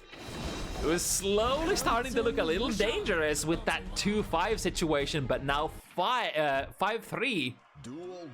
Much better, and especially the momentum potentially having switched tides here. Nice prediction here. Yeah, a lot of stuff you can instant air dash from Zato if he, for example, tries to go for invite hell, the drill, or summoning into something on the ground. There's a lot of sequences that you can call out from Zato if you instant air dash at him.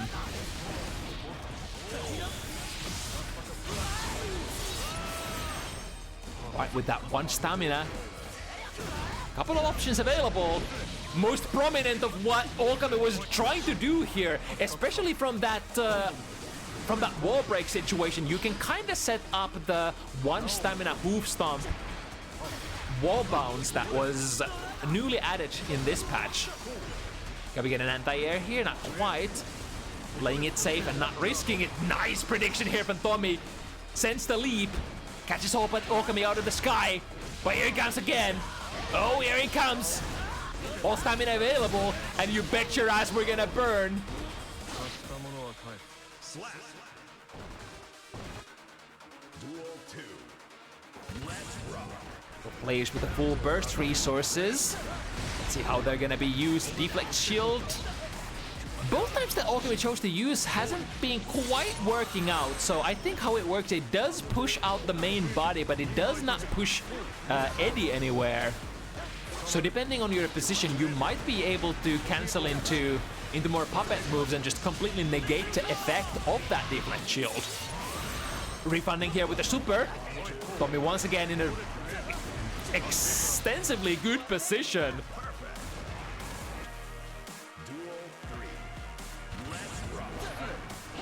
Starting with the dash block and finding a really good combo here.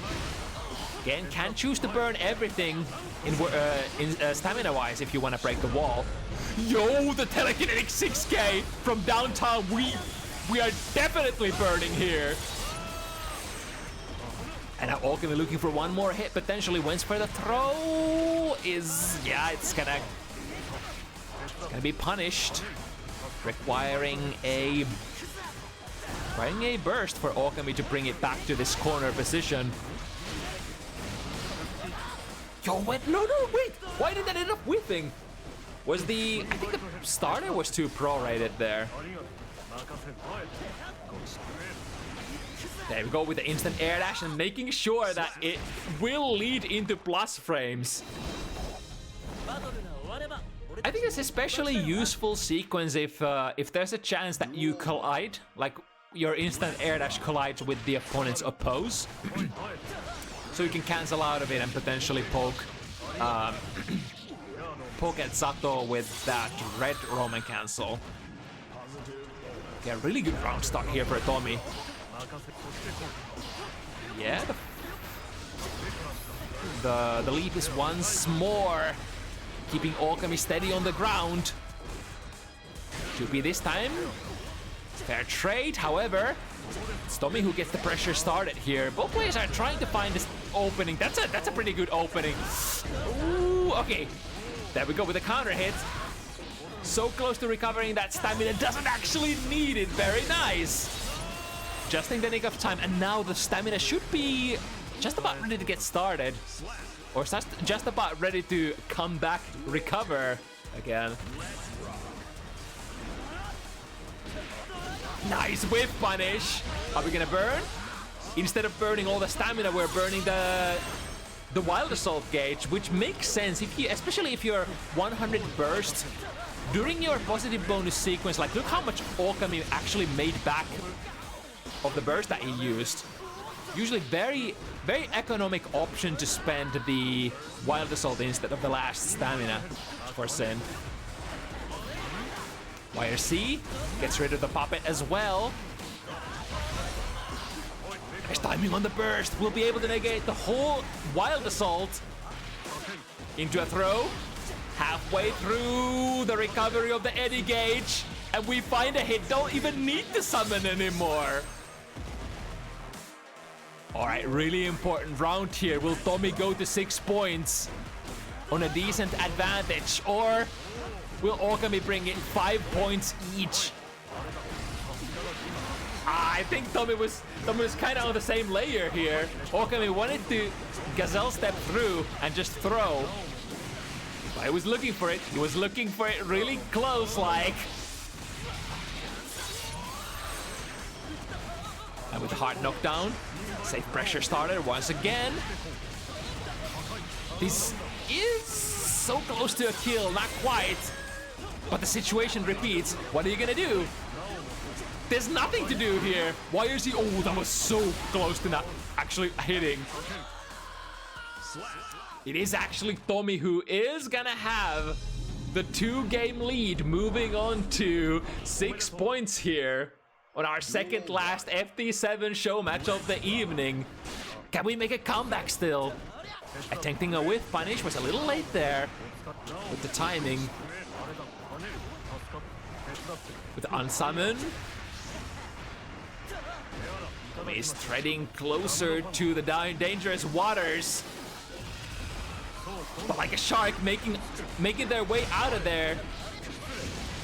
With the new buffs, the command grab is like almost enough in itself to reset the Eddy gauge most of the time. Nice air throw. I think it was a double jump as well. And with a very delayed air throw timing. Danger zone here. Any hit would kill Okami. That's gonna be it. It's a dangerous, like, Okami might have been thinking about the burst, but it's a very dangerous proposition with that amount of life. And if you go for a full, like a really bad burst there, it might just be over immediately. Tomi taking the burst here in the potential last round here. Set point. Good movement, doesn't run into the drill this time. And with the BRC slowdown frames, able to block before the 6P goes online. However, here comes Tomi with the mix-ups. Overhead, Okami is persisting, but at the last moment, the very classic blocking all the mix-up, but the very last one dashes in for a throw, and that's all she wrote. The Zato character specialist from Finland is gonna take it over Okami this time around.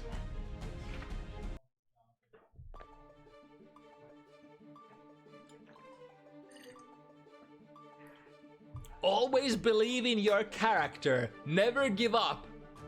Tomi with the Zato gameplay.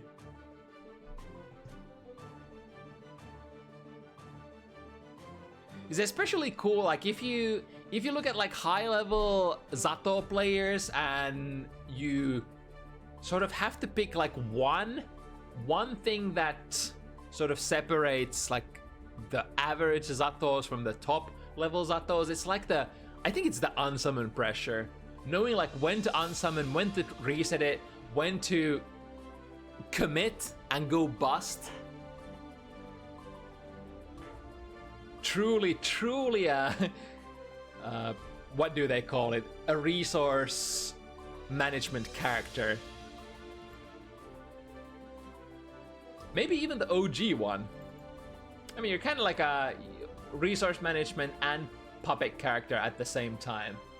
Those usually kind of go hand in hand because puppet characters are usually limited in how long they can keep their puppets out. Okay, a last game of the evening would be McNuggleton versus Emu.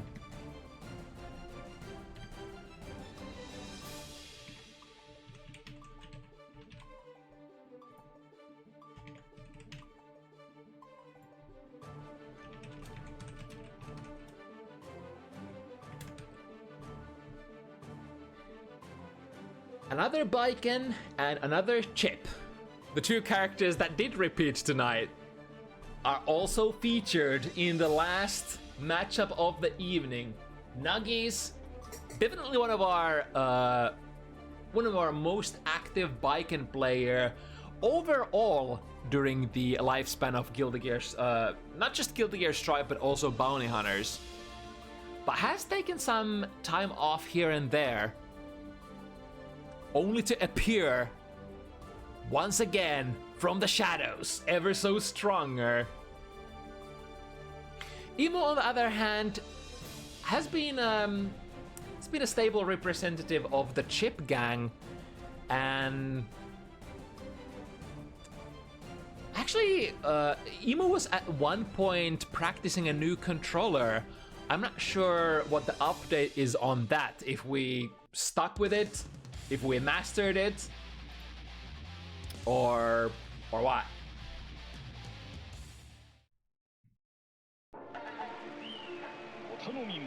But one thing is for certain, McNuggleton is kind of a tough nut to crack, for sure. Might even be one of the toughest opponents that Emu has had to face on Bounty Hunter so far. Sort of out of a necessity as well. This so there's a lot of factors going into it. One, the players available at a particular week, and two, we do have our rank, like sort of our most reliable way of ranking players sort of reset after the introduction of the ranked mode on Guilty Gear Strive. So Puddle Farm? Puddle Farm no longer sort of tracks any sort of arbitrary third-party number. They do track instead the ranking points that you make in Guilty Gear Strive nowadays. Duel 2. Let's rock. I started with the jump. Yay! Straight into the corner, plus frames. The RPS between the RPS around the clone is usually like, are you daring enough to poke into it? Because you can poke into that clone and it does deal damage and makes Chip himself recoil as well. But if you fuck up, you're gonna eat a combo, and if you block, you're gonna be minus on block. Yo, this round is just relentless Emu pressure. Sanseroga says, I think I'm gonna kill. And indeed they do. Duel 3. Let's rock. The instant air dash starting very strong. And the throw. Of course you can play that clone as a melee attack, which I think is considered a projectile, so would nullify Baiken's ability to go for a parry. And gets the first one. Oh, speaking of parries, Imu did say that they're gonna be like, for real, not gonna get parried even once tonight. And so, the wager is set. Can we actually get through a full Baiken matchup without getting parried even once? I'm not sure if there's ever been a Bounty Hunters match where there is not a single parry successfully. Ooh, it's gonna be a dangerous DP. Aggressive burst, put McNuggleton back into the corner. Yeah, return the favor in kind. Trying to get out of the corner with a burst of their own. However, Imu with the massive mobility. Oh, wait a second, look at that Kabari. Kabari actually caught Imu trying to get on the tightrope. The hitbox must be high enough. I wonder if that works as well if Chip is already on the tightrope. Yo, the clash! I think not many players would have expected that, so wasn't ready to hit confirm, or rather, wasn't ready to option select into a deflect shield, FD, in order to be safe there. And of course, on the Chip side, you can kind of let it rip. If you think that the, well, how often do you see a Zansei Roga like clash to begin with? That's quite uncommon. Try to fish for the hit with the Kabari. Forced to use the burst here. Nice, sees the interception here, goes immediately into 6P from the landing. Now Nagi's hard loaded. That's a very common, interesting, cute little trick as well. If you find yourself airborne as they use the RC. Ooh, recover. Wait. Waking up with Bunky Mess side? I mean, that is definitely not full invo. It is projectile invo though. So would that potentially be a nice way of reversaling out of Kabari maybe? Can to go with punish. Nagis does recover a little bit too fast and lands.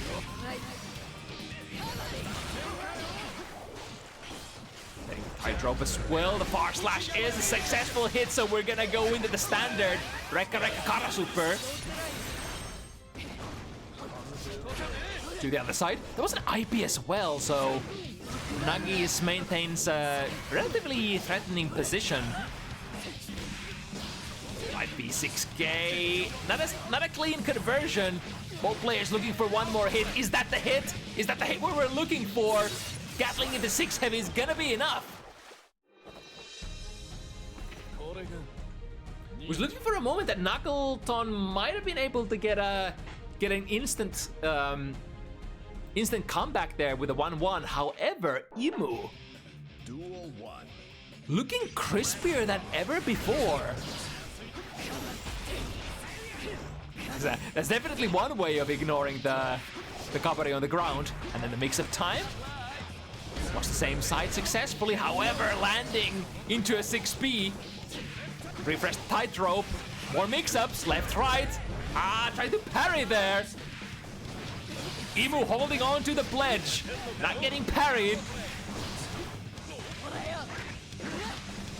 But of course, like sometimes, ooh, okay. Cornering themselves. Which side are we gonna come down to? It's the front side, jump heavy with the multiple hits. And the Bunky Mesa is gonna be enough. Duel 2. Let's rock. Starting with the 5 heavy, this is gonna be decent combo into wall stick. Yup. And now finds a hit as well. That's gonna be so many resources. Imu looking really nice for this round. Yep, have to cancel that unless it lands on hit. Yo, from which angle? And then the 6P as well to the right direction. Imu is cracked today. And then the whiff punish. Oh my god, I can't. Imu's making all the right plays in the right sequence. The anti-airs, immaculate. The whiff punishes, perfect. Duel 1. The RPS reads. I mean, at this point, has Emu even had a bad RPS read even once so far? And again, no drive-by Yosan out of the corner for you. This time, I mean, misses the timing this time, but I think it's better to just hold it than go for a really risky anti-air if you're not sure that it's gonna work out. Oh, there goes the wager. I mean, good attempt, but the parry does break Emu's streak here. With the low, into, potentially looking for a bait on the burst. Got the throw. Oh, nice jump out. And I think the leaf crab would have been pretty safe. And technically, Emu did recover out of that before, like way before McNuggleton could do anything.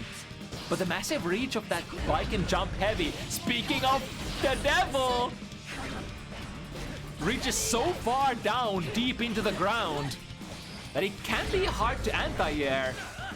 But you know what's not hard to anti-air for Emu? That Yosan.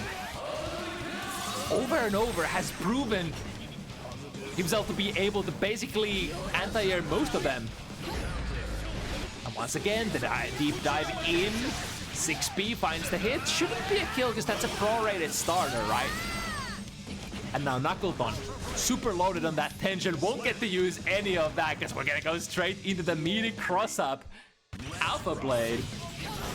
Right, good treat here on the round start. RPS on Nuggies goes for a too heavy to go under that high-profile poke.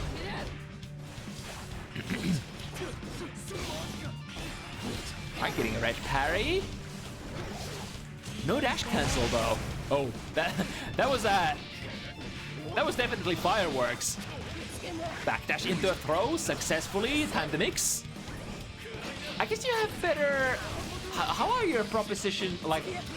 How are your prospects for mix-ups if you get the tether in the corner? I would imagine it's way better for Baiken to mix in mid-screen, right?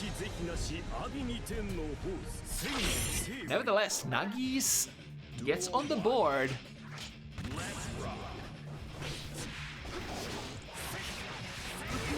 Got them with the cross-up. And the burst to put Emu in the corner.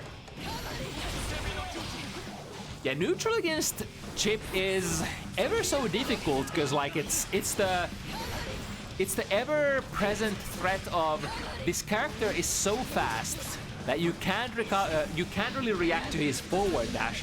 Therefore, if you want to prevent Chip from dashing in, you would have to preemptively press a button. But if you preemptively press a button, then you open yourself up to getting whiff punished potentially. Sunset Roga. Might as well with 100 meter.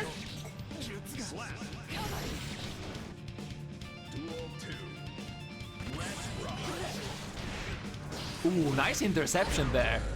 It's basically reading that Emu wanted to take the tightrope in a high angle, so went for a really high jump slash as well on the bike inside. Emu found the hit, and with the tether attached, we're gonna go into a nifty little combo. Slashes through the wall. Is it gonna be the Escabari? Yes, indeed. The tried and true fan favorite takes the burst as well. Nuggies. Completely flipping the script on its head. It was Emu pressure from start to finish for the first 3 games, but now we're starting to adjust and equalize. Yo, wait, that was a corner to steal there? Nutty. Oh, that's a cute little setup. So whiffing the follow-up of Kapari as a frame kill. Right, blocking in the right direction. However, gonna get the wall broken. 100 meter available for Nuggies. Could go for a super if they want to. Saving for a YRC instead. YRC not quite the power tool it used to be. Used to almost basically guarantee you pressure if you manage to land it. But nowadays it just pushes the opponent back to sort of neutral ispert. Like, I mean, it's not a true neutral position because you are still plus quite a lot. And some characters with their long-range pokes can still sort of force pressure afterwards. But at least you're not gonna get to mix them. Ooh, we get into the positive bonus loop. And... is it enough? So close. Those up slashes do quite a chunky amount of damage. Tries to go for a whiff punish, recognizes that that's not a good bet. Drifts backwards, baits the throw out of McNuggleton. Good presence of mind there. Here we go with the cross up. Ooh, didn't get punished for that throw. That must have been like a double jump or a super jump for McNuggleton. A little bit too much lounge there out of that throw. Both players bouncing back and forth with their momentum altering moves. Here comes the DP. Rarely used tool to press the trigger on. Nice interception with the jump KK. That's gonna go into a full combo. But of course, deja vu. We've been in a situation where McNuggleton has nearly 100 tension. Is that gonna connect? No. And with the instant airhead, instant overhead, TK Yozan finally gets in a position, finally manages to nail Imu down successfully so that we get to mix them up with that particular tool. It's been a little hard to get to that place, huh? Speaking of mix-ups, off the rope. First one with the blow, next one with the high. Here come the higher Rekas as well. Oh, tried to tick throw from that shuriken. Ooh, damn, was ready to actually check from that throw, or check Imu from that dash. I think this is not close enough to break. Never mind, I'm full of shit, and it's gonna be a wall break for Nuggies. A lot of meter in the bank. We can PRC if this misses. And indeed it does. There we go with a successful parry. That's, what? 3 and counting.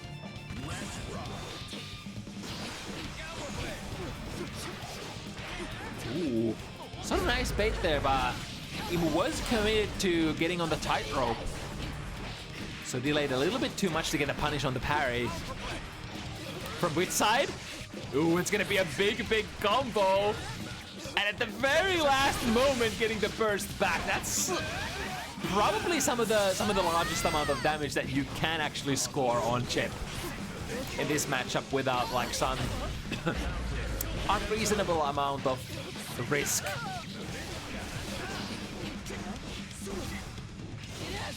Ooh, went for the spacing trap.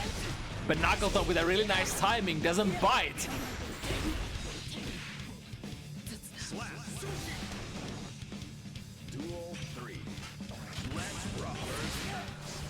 Alright, with the even trade, deep dash 6B. Works out and finds a cross up with the alpha blade as well. The only thing about the alpha blades is though that they generally don't lead into that much damage. They are tricky, they are hard to block. But also to compensate, not primary combo starters either. Ah, it's taking the first as well. A little bit too far to get a clean punish, but we in there, we're punishing, and then we're taking the round as well. One step closer to victory, but the foe is hanging on the tail of emus. Ooh, that's a big one. Would we burst? Kind of have to burst here. Otherwise, you're gonna take a close slash, full maximum damage combo, and a wall break at that. This time it's only gonna be so much damage, only like 1/5 of your life bar. Oh, it's a big frame trap into Bunky Messiah again, and it should be a kill, yeah. The starter was pretty decent.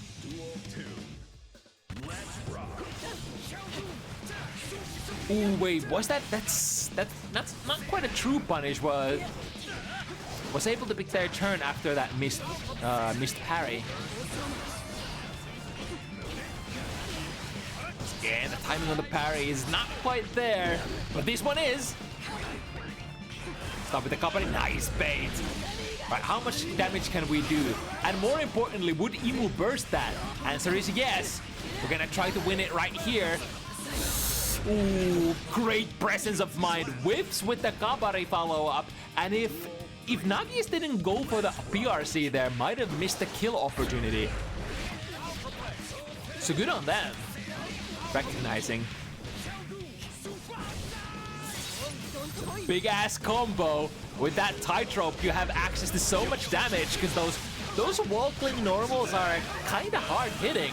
But before the tightrope was introduced, you kind of just didn't have access to those moves other than in your corner pressure or rather corner combos.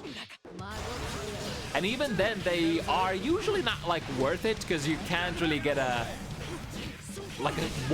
hard knockdown wall break when you are just doing the wall run combos. But with the tightrope, you actually have access to those moves mid-screen.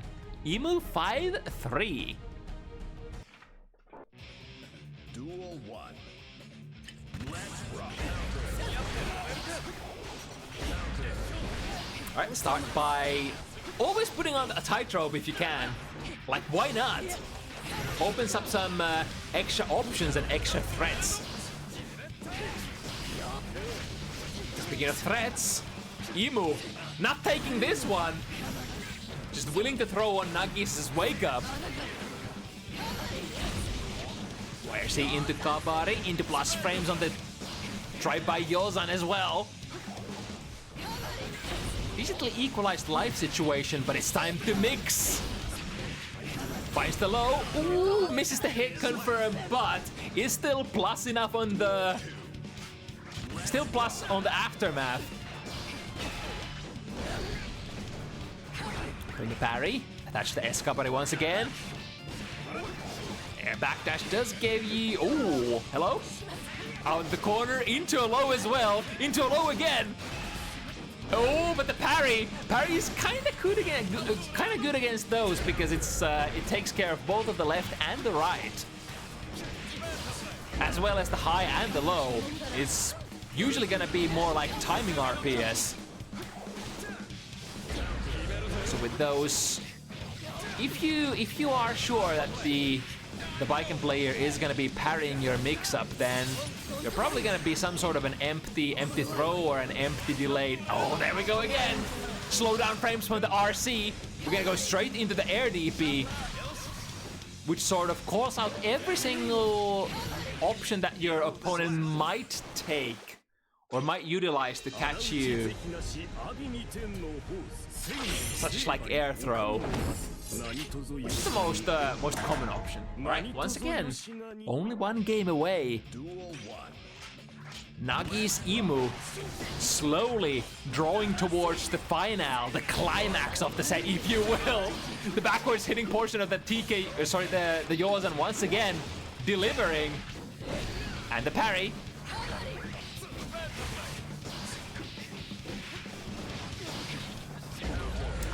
Committed to that throw, but the backdash from Nuggies and the cool combo.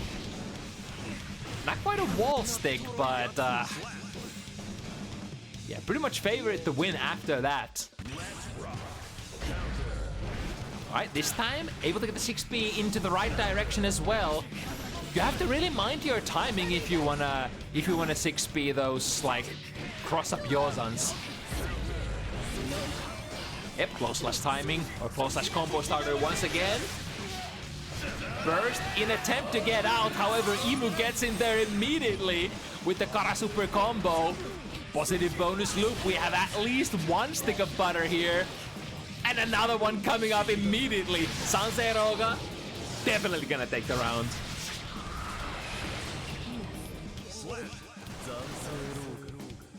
Yo, where, huh? I was like, where the tightrope going? I guess that was just a weird camera angle. Ooh, nice. I was not quite able to complete the combo. And now, as a result, tethered. I like that double jump. Kind of faking the come down. You did have the rope attached, so there's only so many places that you can go. The ever so classic move. Super jump, air dash out of the corner, Yozan. Catch them if they try to catch you on the way out. Refresh the tightrope. Ooh, cut them with a straight hit. And then the hit confirm with the Kara Super. It's gonna be super close. Is it enough? Not quite. Back into the last leg. So was mistimed meaty or a bait? Nobody knows. But from that distance, one thing's for certain: the YRC ain't gonna reach. As we always say, hard-coded to miss at certain distances, or rather past certain distances. Imu played basically at a spacing where I think both the YRC as well as the parry would have not triggered properly. So smart stuff. Yo, the will to press buttons against that clone. And that was not a jab as well either. That was like an S button from Nuggies. Trying to attach the Kabaryes again. Imu not biting this time. In fact, coming down with a very nice drop down angle jump heavy into positive bonus loop potentially if we can get started. We do get started. So here come the meter. Basically around like 80% meter gain from that sequence. Really good. Oh, but still, Nagi is able to fight it back. As you probably would like to. Like, Imu is on 6 points here. Yielding even one round is gonna put yourself in a really, really dangerous position to get just KO'd out of the round.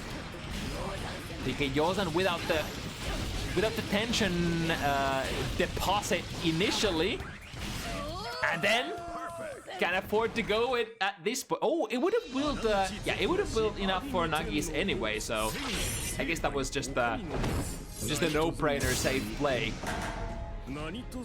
Once again, 2 games away. Duel 1. Let's rock. Imu only needs one. Yo, from which side?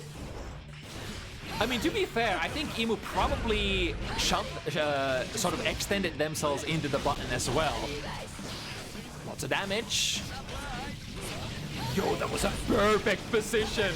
Waiting for that alpha. Straight into the jaws of that close slash. Wham bam, thank you, man. Patience pays off. Like, there's no way that Nuggies was actually waiting for that downwards alpha. On the other hand, maybe he was. Who knows? Confirm into the Kabare follow-up. Putting Imu in the corner. It's really hard to keep the ninja in there. But has managed to initially do so with a well-placed jump D. Oh, Nuggies looking like they're probably gonna go to the distance. Indeed, we're gonna go into the last game once again. How many 6-6 are we getting tonight? Quite a few, but one thing's for certain, this is gonna be the last 6-6. Who's gonna take it? Nuggies in the left corner on the bike end versus Imu. Imu has been basically in flames from the start up. Started the set extremely strong, but slowly Nuggies has been able to work his way back into the set. And look at that. 2 touches. Almost a dead chip. Could there be a comeback? One simple parry, one simple 5P is gonna be enough to kill Imu. Big combo. Yeah, we're gonna invest it. That is basically a respect burst. It's like, fuck, I kind of don't want to do it, but I must. Because I know that I might get, the opponent might just come back if I don't spend it. Set point Nuggies. One combo away from taking it all home. The wall damage saves Emu for now, but look at that full life bar. Gets a 6p, but that's not a counter hit. Gun? He's gonna... No! Wait! Huh? I'm not sure if it was actually the close slash or the blast radius from Kenju that actually ended up getting Emu. I mean, the close slash did connect there. So, really interesting situation. Not a whole lot of, like, good options left there when you're fighting the opponent's full intact life bar with basically Pixel and a prayer. Overall, great comeback set from Nuggies. It was like most of that set, Emu was definitely in the driver's seat, starting 3-0. But Nuggies somehow able to slowly work their way back to a position where they could reversal it just in the nick of time at the very end. Good stuff. Yeah, I would say whatever controller Emu is using at the moment, it's definitely working out, because that guy McNuggleton, not a pushover by any measure. Being able to play such an even game. Very nice accomplishment, I would say. But that'll be that for the evening. This is a very, very long and drawn out Bounty Hunters. We went almost 4 hours because, like, most of our games tonight were just that close. We had like 3 6-6s, right, or something like that. That's kind of nutty. That would kind of make a long and drawn out event, huh? Okay. But yeah, it's cool to be back. It's also painful to be back, talking through such a drawn out event with my with my cold infused voice and all that. Definitely a marathon. Let's see if there's any Guilty Gear related activities still happening on this fine Sunday evening.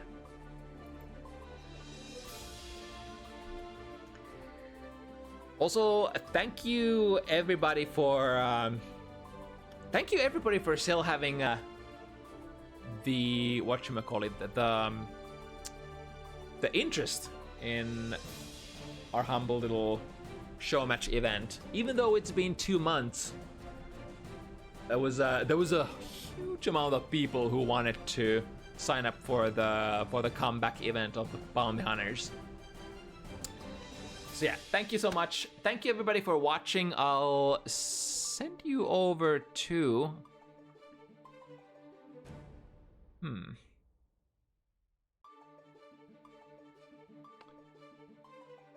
guess I'll send you over to the French tournament stream, because I don't see any other familiar faces. But yeah, we're gonna be back next week again with more Bounty Hunters, Guilty Gear Strive FT7 goodness. 5 p.m. CET. Winter time, if memory serves correctly, so don't get mixed up on the clocks. But yeah, that said, it's been fun once again. I'm gonna get some food, gonna get some sleep and recharge. You guys take it easy. Have a good rest of your Sunday and have a good week in the upcoming. I'm at loss for words. Let's just cut it here. Thank you so much for watching. I'll see you next week. Bye bye.